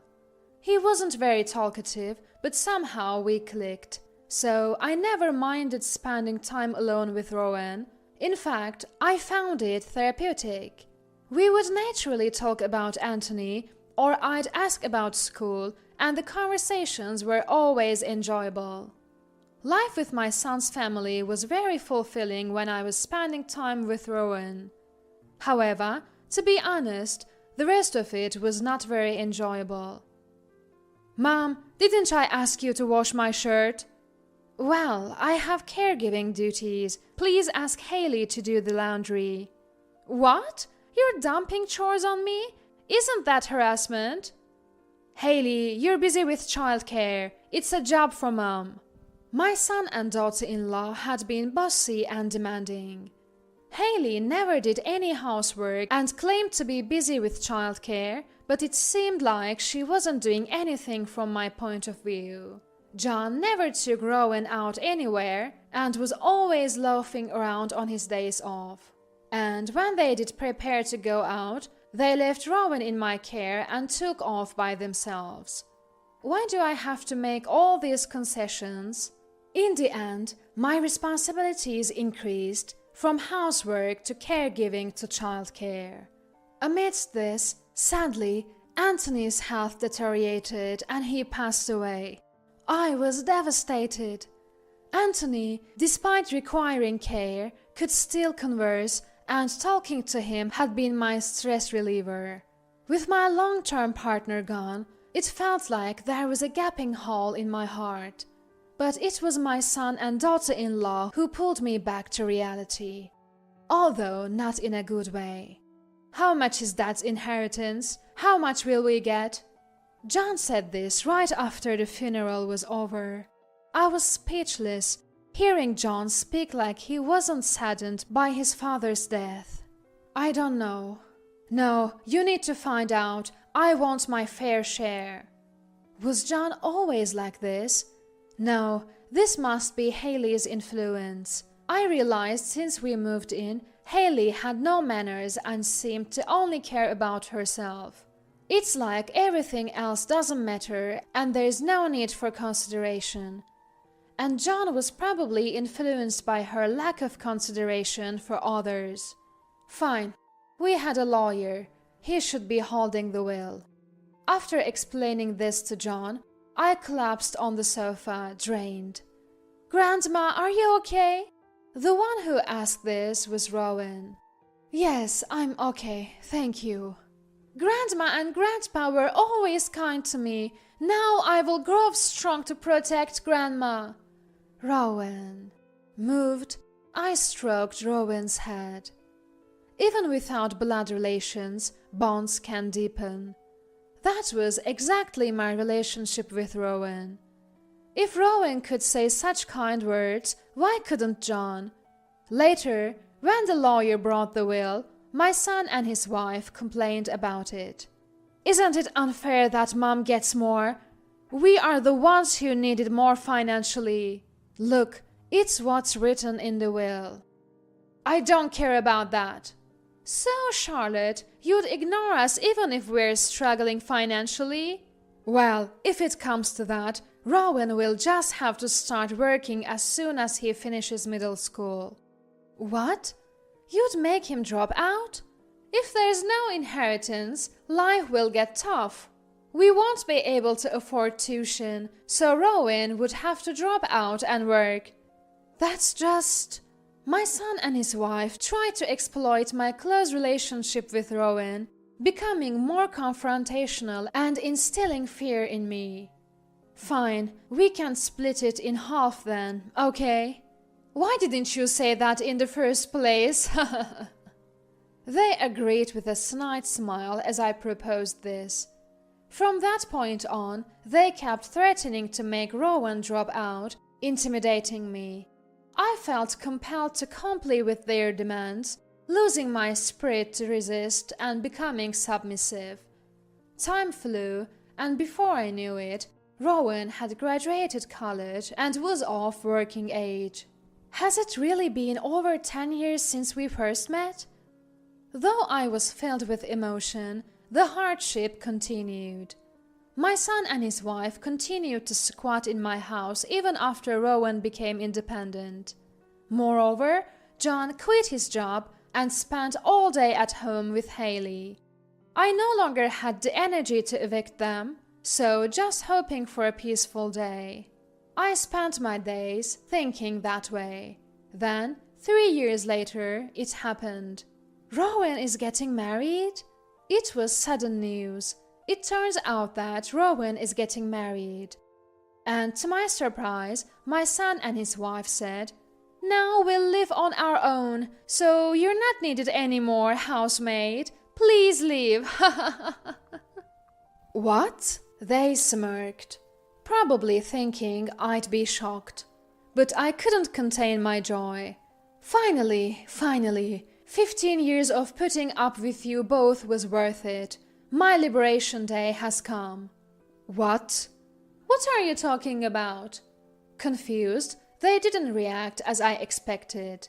Just then, someone appeared behind me. "Grandma, I'm home. Welcome back, Rowan." "Rowan? Why are you back?" "You didn't say you'd be back today." I told Grandma. I was going to surprise you all about getting married, but looks like Mom and Dad spilled the beans.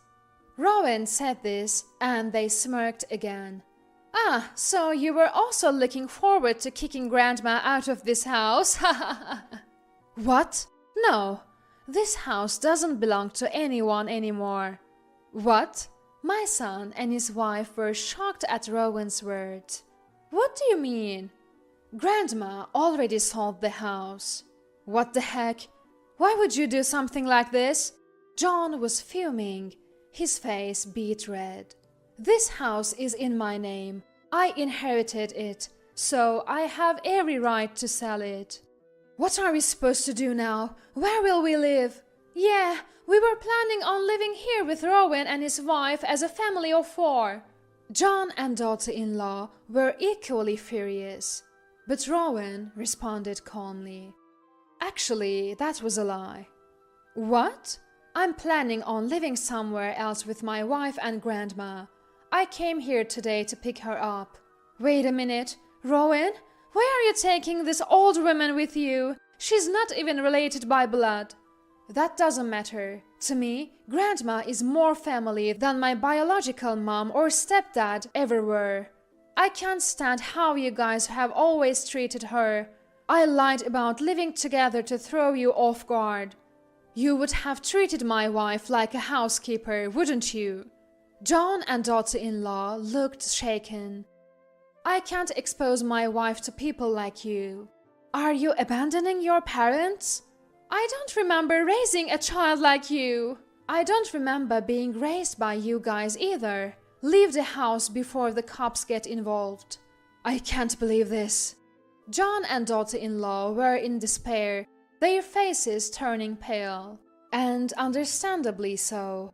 The young couple, my son and his wife, were always buying designer goods and gallivanting around, even though neither worked. The money came from the inheritance they split with me. But money isn't endless, and they were close to depleting their share. They must felt lucky when Rowan decided to move in with them. Well, their luck ran out pretty fast. As they stood there with pale faces, I packed my bags with Rowan and left the house. After that, they were evicted and now supposedly live in an old apartment. They continue to spend recklessly, accumulating debt. Despite working multiple part-time jobs, they can't escape their mountain of debt due to their spending habits. On the other hand, I've moved into a spacious apartment where Rowan lives. Then Rowan got married, and now the three of us live together. Rowan's wife is such a wonderful person. I took to her immediately. Having trained as a beautician, I sometimes cut and style their hair. Everyone at work always compliments me on the styles you do, grandma-in-law. Rowan's wife is always delighted to report this. Now, every day is joyous as we gather around the dinner table, and I couldn't be happier. Ivana, what are you doing here? I had just returned from shopping when I saw a figure standing frozen at the front door. I was so taken aback that I dropped my shopping bags. What about your honeymoon? I came back alone. Upon hearing this, Ivana started to cry. I am Emily, a 58-year-old housewife. My husband is Oswald, who is 60 years old. And this is about my daughter Ivana, who was supposed to be on her honeymoon, but was inexplicably standing at our front door with her suitcase. Hold on, I am totally lost here. For now, I let Ivana inside the house to hear the details. I placed Ivana's pink suitcase by the entrance and ushered her, still sobbing, into the living room. I then set a glass of iced tea on the dining table. Ivana began to sip it cautiously. I slowly began to ask questions, trying to piece the situation together.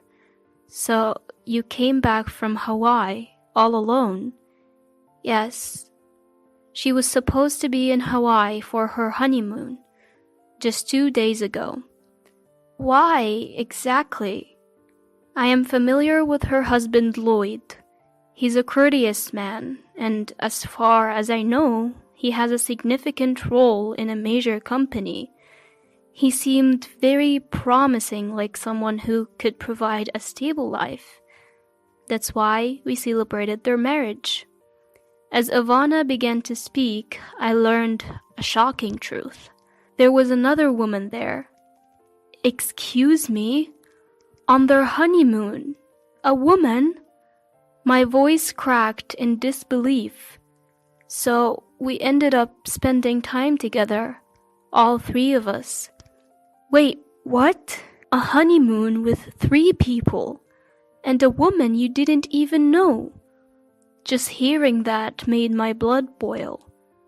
I pulled out my mobile phone, quickly found Lloyd's contact, and hit the call button.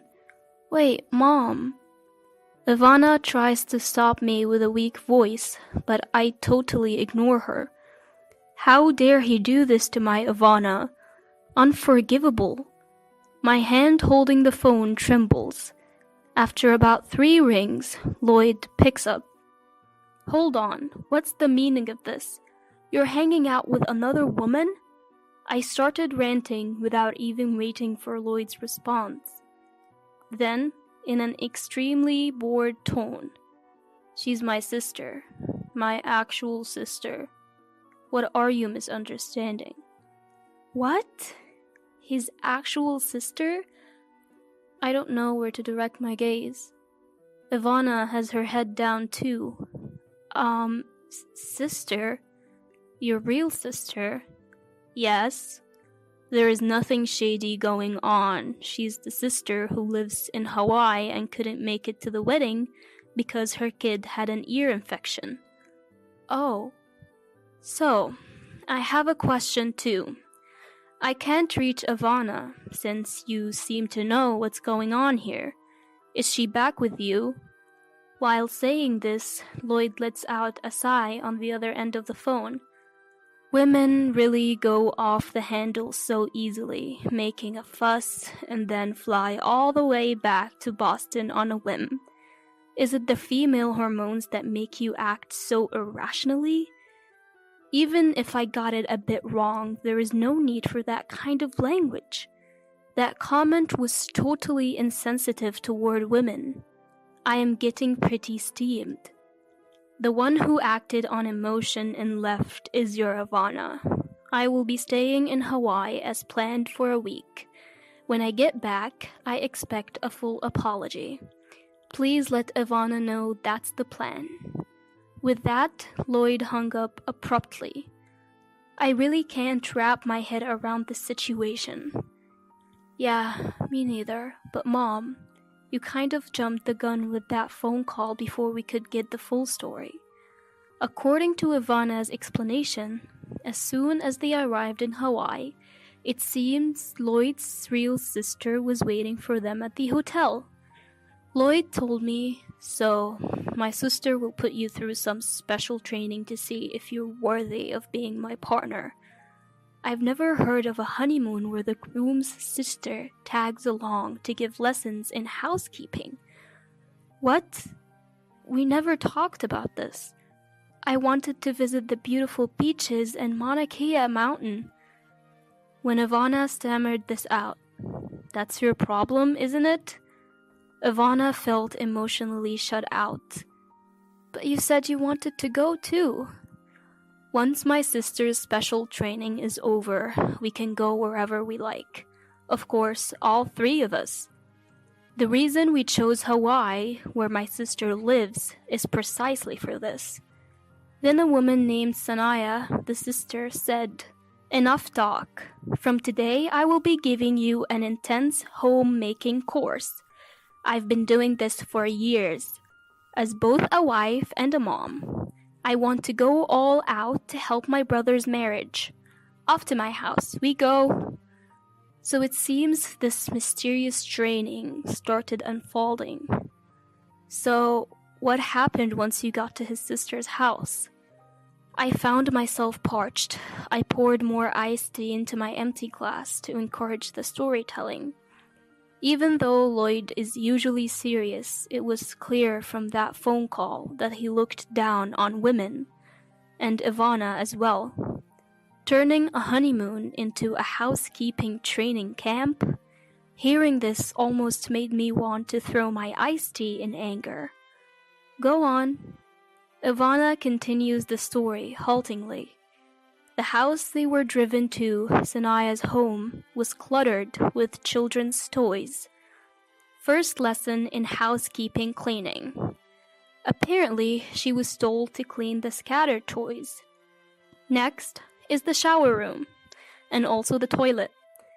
While Ivana was doing the work, Sanaya, claiming to be supervising her housekeeping skills, was spending time with Lloyd in the living room. Isn't this basically using your partner for menial tasks under the guise of visiting home? Doesn't it feel like harassment? When I pressed for more details, that's not all. Fresh tears streamed down from Ivana's eyes. They told me to make dinner for Sanaya's family of 4 plus the 2 of us, just using what was in the fridge. I've never cooked for 6 people before. I thought I would learn how to cook as we went along in our marriage. I couldn't even come up with a menu. Ivana's ordeal continued. So I found some eggplant in the fridge and tried to look up recipes on a cooking community website on my phone. Then Sanaya said, "You should be able to cook by eye. Using your phone is unacceptable." She took my phone away and said, "This is a failure. I'm going to need to give you some intensive training. We're changing all our vacation plans to stay at our house." The entire vacation? Even one day would be ridiculous, but the whole vacation. So, that was it. Apparently, she took back her phone and returned home, sobbing. What even is this? Ivana was really looking forward to their honeymoon. The hotel had a sparkling pool and a view of the beautiful ocean. They must have been excited to try poke balls and Hawaiian plate lunches. But Lloyd and Sanaya trampled over those dreams so easily. Then, Ivana, tears streaming down her face, brought up a suggestion. Interesting. Sounds like a plan. I decided to support Ivana with all my might. As soon as the honeymoon was over, Ivana received a call from Lloyd. We're coming over tomorrow to discuss how we're going to live from now on. When Ivana asked, "What do you mean by how we're going to live?" "You failed as Lloyd's partner, so we need to discuss what's next. Seth said you're a total failure in the kitchen. We need to talk specifics. Seth is coming with me.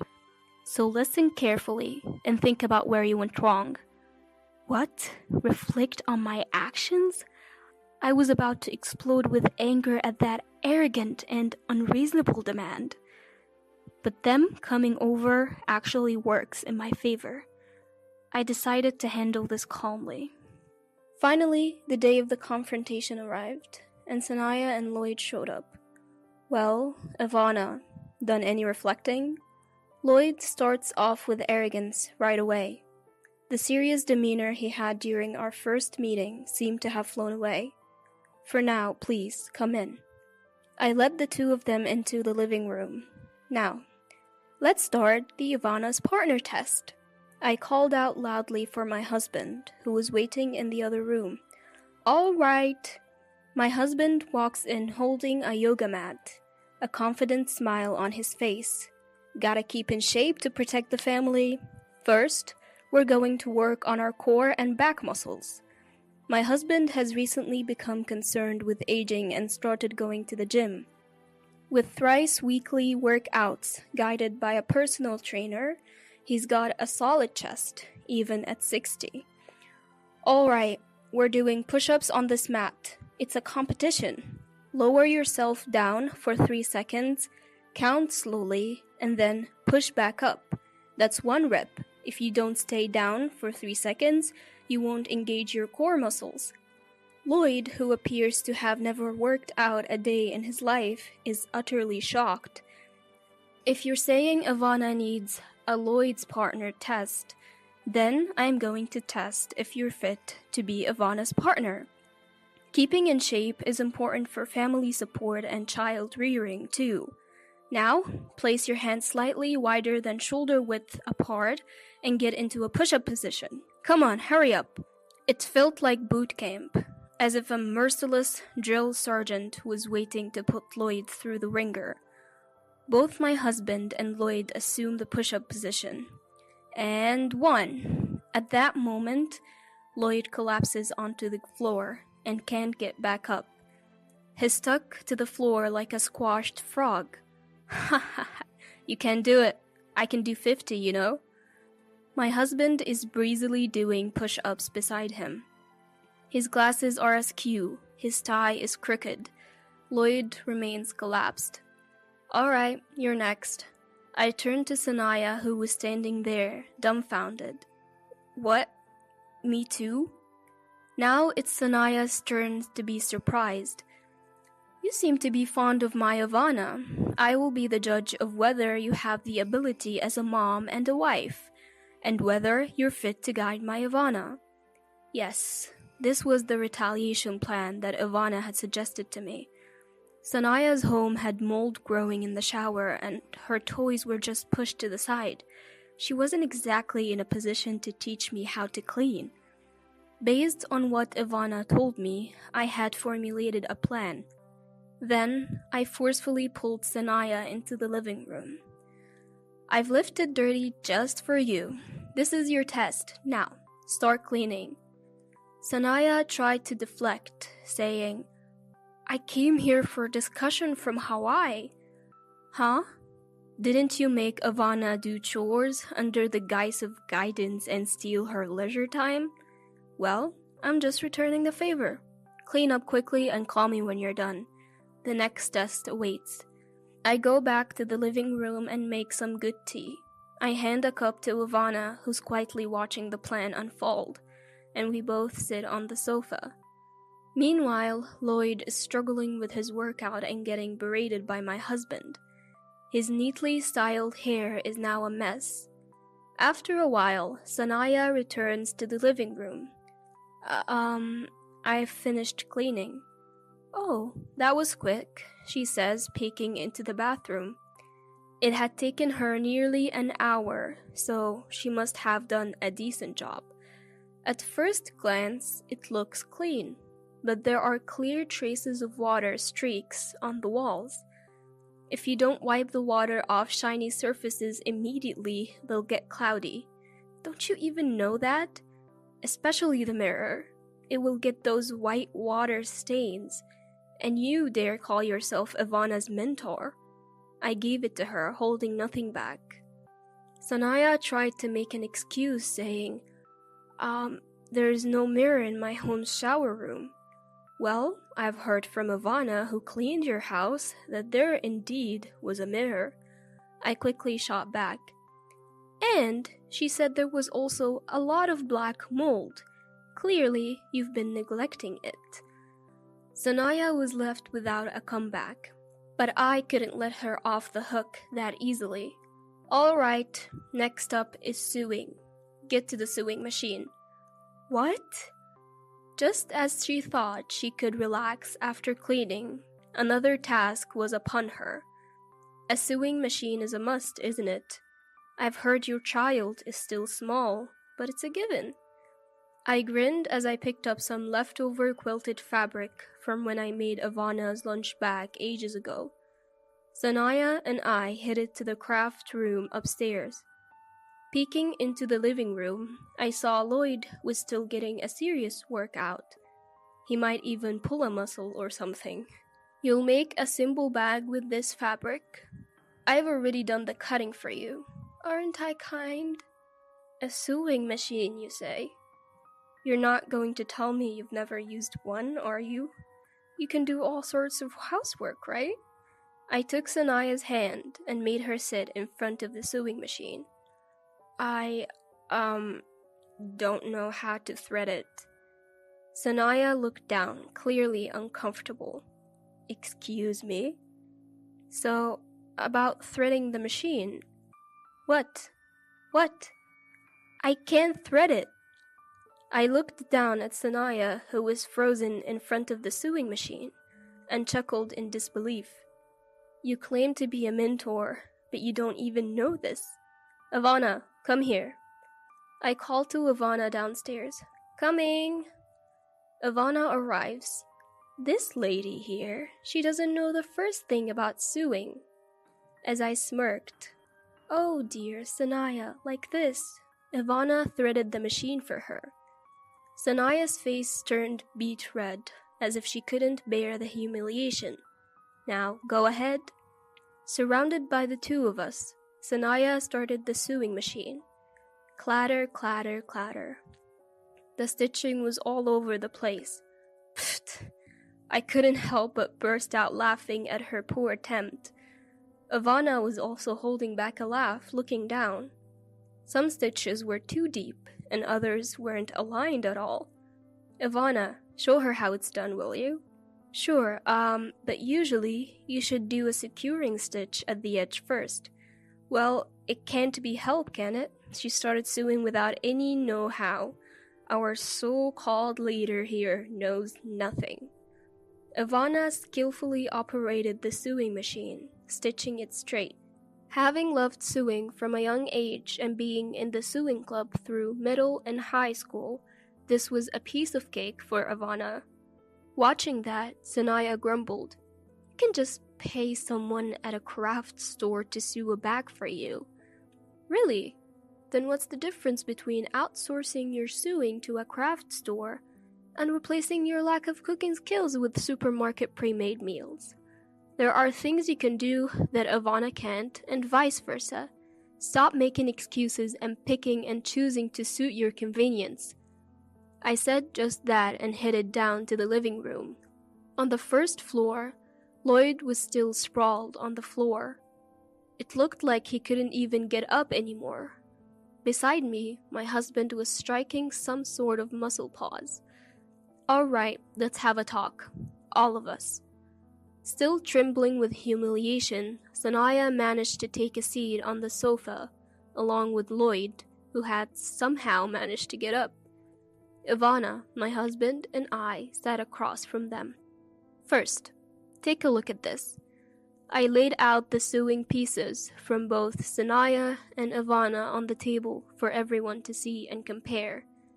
It's downright hilarious that someone who can only produce something this shoddy would act like they're in charge. Lloyd stared at his sister's wobbly stitching, completely stunned. That said it all. Sanaya was at loss for words, her hands trembling. This one's a mess too. Unbelievable that they only had Ivana do the special training. This time, it was Dad who laid into Lloyd.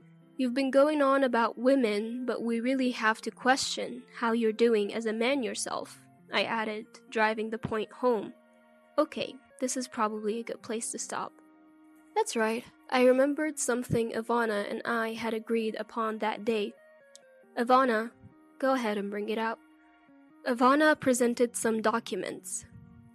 It's not a quick divorce or anything, but I just can't go on with you anymore. I'm glad I realized it sooner rather than later.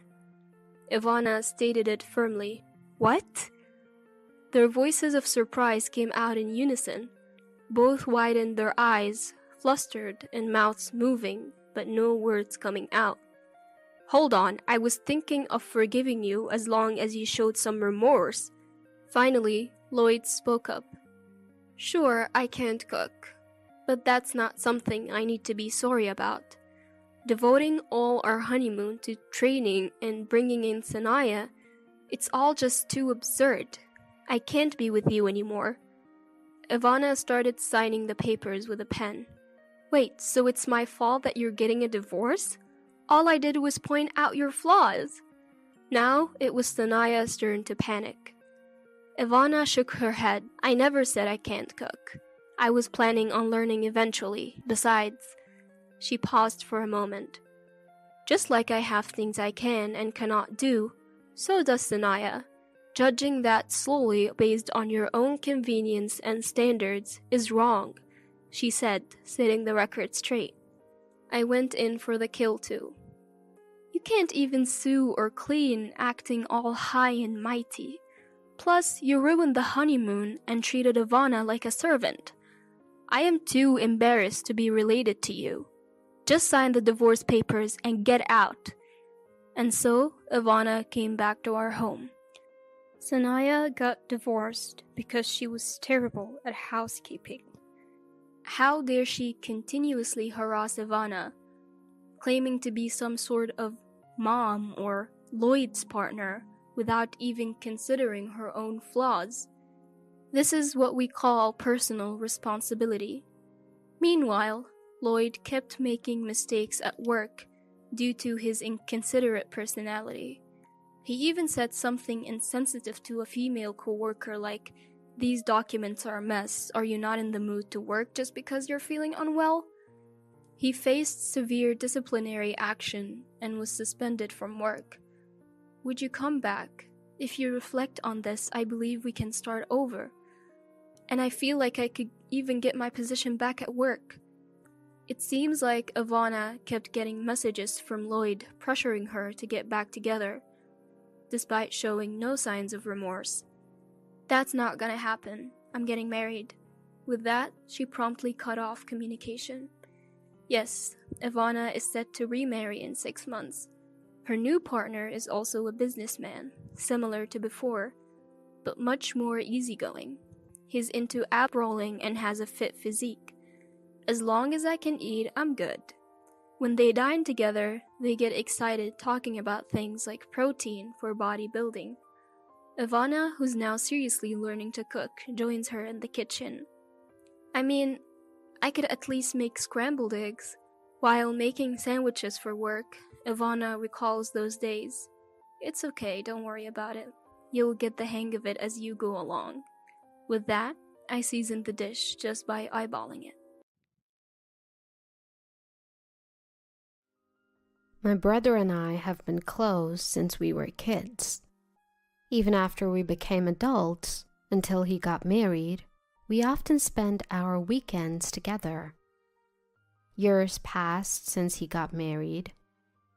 One day, when I assumed he was living happily, I received a shocking message from him. "I'm being accused of an affair I know nothing about, and they're demanding compensation in the divorce court." It seemed that my sincere and earnest brother was being sued by his sister-in-law. I immediately headed to my brother's house. My name is Ava. I'm a 31-year-old woman working as a lawyer. After graduating from law school, I became a lawyer and now work at a prominent firm. I always struggled with studies, so it wasn't an easy journey to get where I am today. Still, I became a lawyer and now live a busy but fulfilling life. Of course, every day is a day of learning, and I think it'll always be. But I have a unique hobby: gaming. I'm what you call a gamer, and when I have time, I play online games with my brother, also a gamer. Samuel, my brother, who's 5 years older, supported me during my college admissions and bar exams. We're still very close. I was forming my career as a lawyer while enjoying games with Samuel. But since he got married last year, we played less frequently. One relaxed weekend at home, Samuel called. "Hey, do you have a moment? I need some advice." It was unusual for reliable Samuel to ask for guidance. Though surprised, I listened closely. "Lately, my wife's been acting strange. She's out often and sometimes doesn't come home at night. I hope I'm just overthinking." Samuel began talking about his wife, Charlotte. He said she often wasn't home when he returned from work, and sometimes didn't come home at all without notice. I only met Charlotte at their wedding, so I don't know her well. But from our few meetings, she seemed friendly. So I was taken aback. It's not inherently wrong to stay out late or go out, but if it happens too often, it's concerning. If there are relationship issues or infidelity, something has to be done. That's why Samuel consulted me, being a lawyer, about potential solutions. However, from a legal perspective, you can't do anything without evidence. Moreover, involving a lawyer isn't the most peaceful solution, especially without any proof against his wife. Since I didn't have a clear picture of the situation, I decided not to intervene just yet. "I totally get why you'd be anxious," I began, "but without more details, it's hard to say. There's a chance she might just be out having fun. If you really want to know, our office is partnered with a detective agency. I can introduce you if you like." Right now, there was little I could do. However, if Samuel was truly concerned, I thought it might be best for him to look into it. So I suggested he hires a detective. "A detective, huh?" Samuel mused. "That's an option. I'm swamped with work, so I can't investigate it myself. I'll think it over." Samuel's response was non-committal. Regardless, I sent the detective agency's details to Samuel's computer. "Let me know if you decide to hire them. I'll make the necessary arrangements from my end," I reassured. "Thanks." Samuel replied with a sigh and ended the call. His demeanor was notably downcast. The situation seemed even graver than I initially thought. Days turned into weeks, and Samuel neither contacted the detective nor reached out to me. Was he too busy? or had things settled down with Charlotte? Eventually, I decided to check in with him. "Samuel, how have you been? Any updates on the situation with Charlotte? It seems you haven't engaged the detective." I genuinely hoped Samuel's concerns were unfounded. However, from his tone, it was evident that things weren't great. "It's not resolved," he admitted gloomily. "I considered hiring the detective, but Charlotte manages our finances, my salary, everything. I can't afford the detective's fees." Samuel explained the situation in a somber tone. Despite feeling helpless, Charlotte's behavior hasn't changed, and it seems he's been living with anxiety for several months. "I get it. Hiring a detective can be pretty expensive." Samuel's allowance wouldn't nearly cover the investigation fees. Hearing Samuel's disheartened voice made me feel heavy-hearted as well. "All right, I'll help out. Let me see what I can do from here, so don't be too down, Samuel." I owed him big. I thought of this as an opportunity to repay a favor and told Samuel so. I wanted to alleviate Samuel's worries, even if just a little. I asked Samuel to wait a bit and ended the call for the day.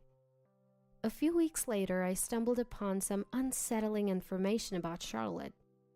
Before I could share it with Samuel, he called, sounding more frantic than ever. "Is everything okay? Something's come up," he blurted out. I braced myself for what Samuel would reveal next. "Charlotte is threatening to sue me for alimony based on false allegations of infidelity. She even has a lawyer demanding compensation for our pending divorce, claiming they'll proceed legally if I don't pay." It sounded like Samuel had been ambushed by Charlotte and her lawyer, with unexpected demands. He explained that he had secretly called me during a break from their intense discussion. Hearing this, I was at a loss for words. I knew Samuel wasn't the type to cheat. Samuel himself probably has no idea at all. That's why he's saying it's fabricated. So, Charlotte is claiming compensation in the divorce trial based on a non-existent affair story about Samuel. Samuel is genuinely a good person who is kind to everyone. Having seen many victims of scams and frauds at work, I was always worried about good-hearted Samuel. I often wondered if he might someday be deceived. But I never imagined this deception would come from his own spouse. So, what's the situation?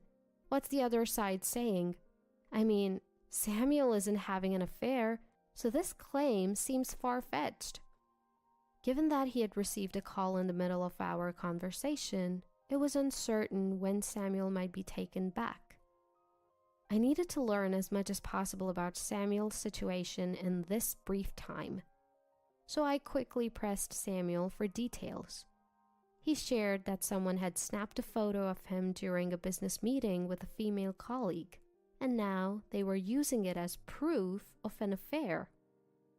In the photo, both of them were dressed professionally, and the location wasn't suggestive in any way.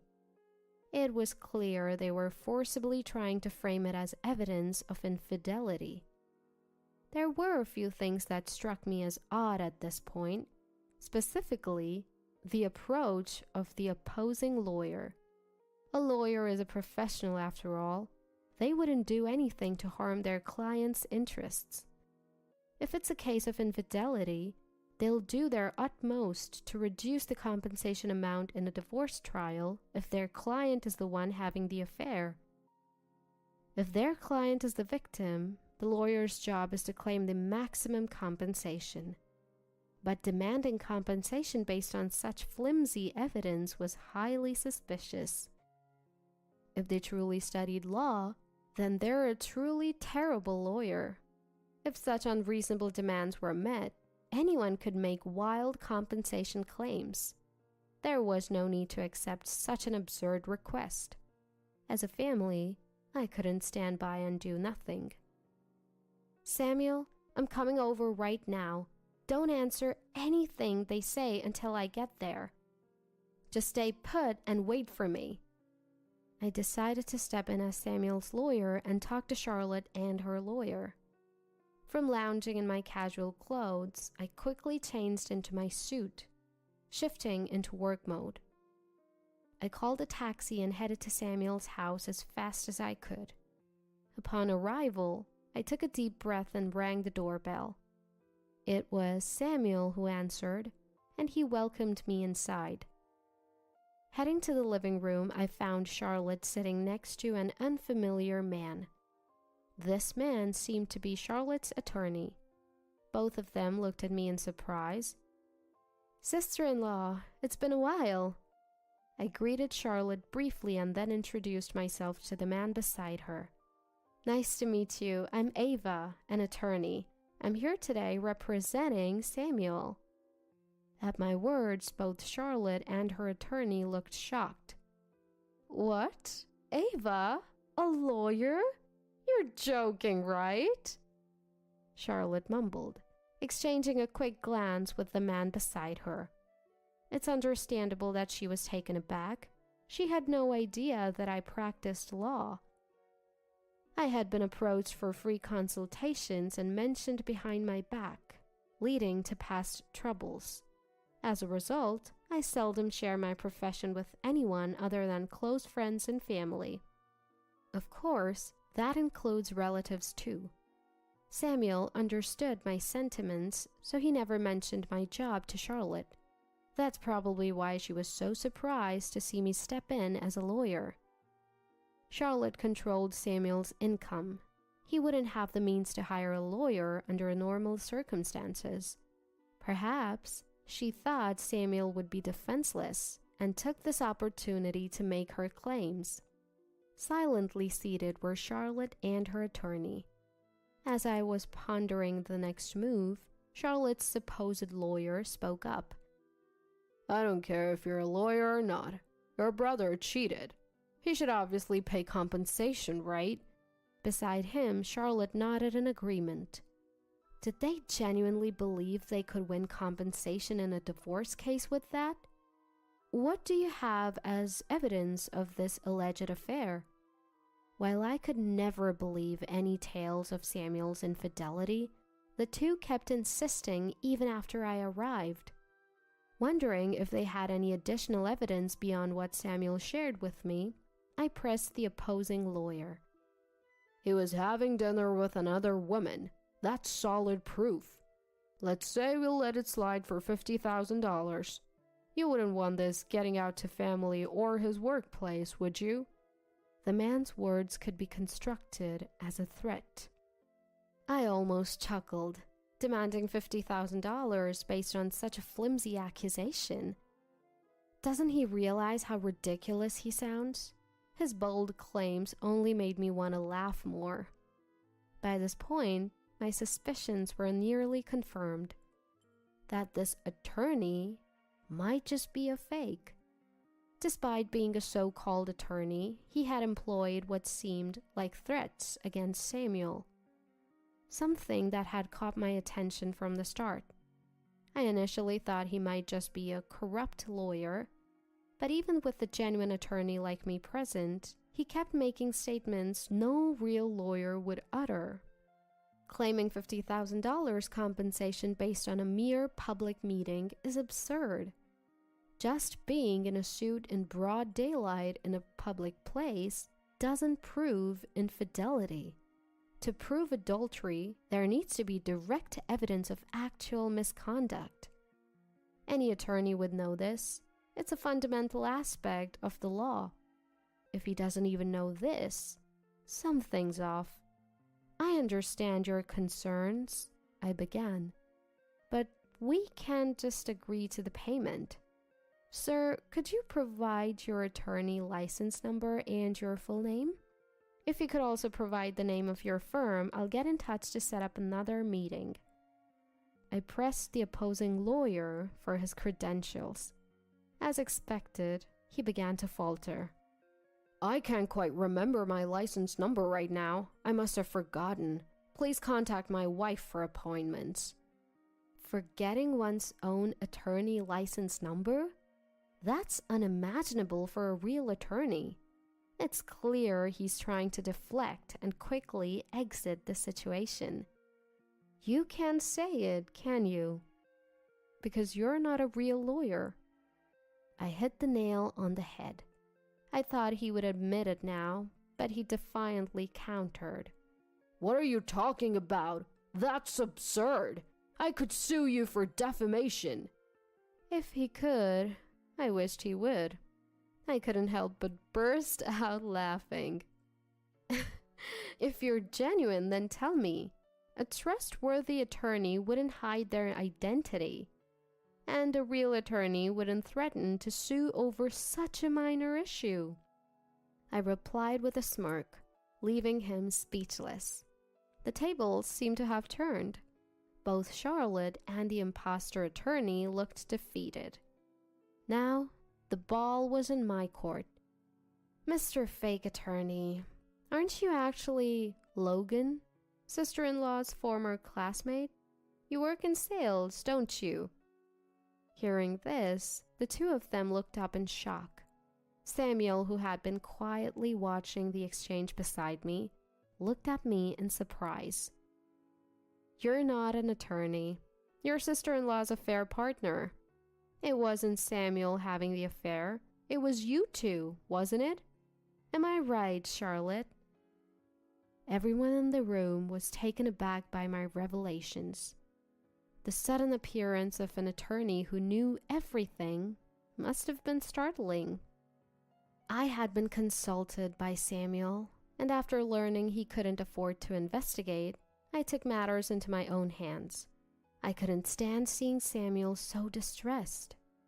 An investigation revealed Charlotte's affair.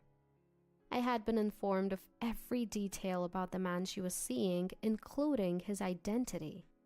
When I arrived at the house and saw Charlotte with the man next door, I was equally taken aback. Turns out, the man who claimed to be Charlotte's lawyer was actually her affair partner.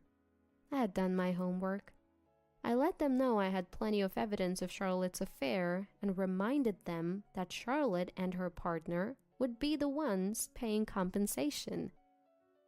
So, are you still planning to claim compensation from Samuel? Upon hearing my question, both Charlotte and Logan silently shook their heads. I'm so sorry. I never meant for any of this to happen. Please forgive me. Perhaps realizing she would be the one paying, Charlotte's tone shifted to remorseful and apologetic. Logan, seeing Charlotte's demeanor, gave a slight nod of his head. Charlotte then began to talk about the fake affair. It seemed Logan had expressed his wish to marry her, and she had felt the same way. They decided to fabricate an affair to push for the divorce.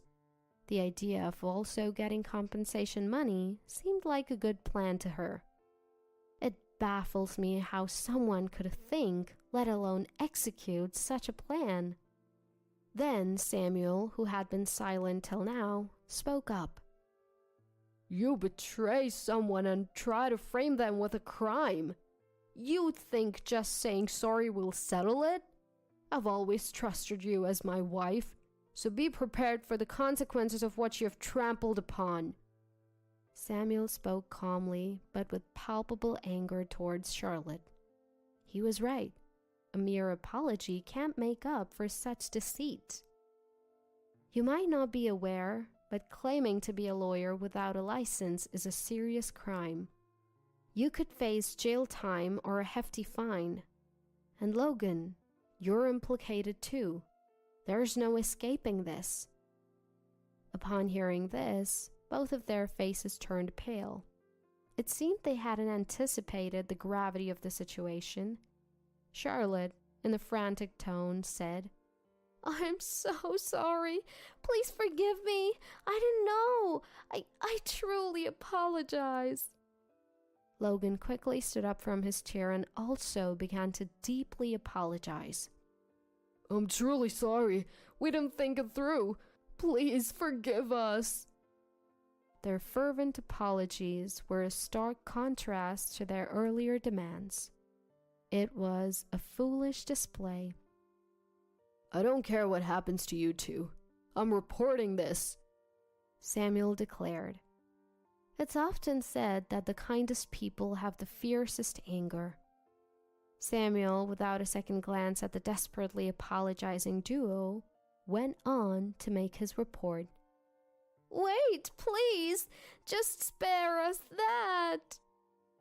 Ignoring their pleas, Samuel called the authorities. In the end, both were arrested. They eventually faced prison time. In the end, Samuel and his wife divorced, and the compensation from the divorce settlement offset any other financial matters. They agreed to have no future interactions.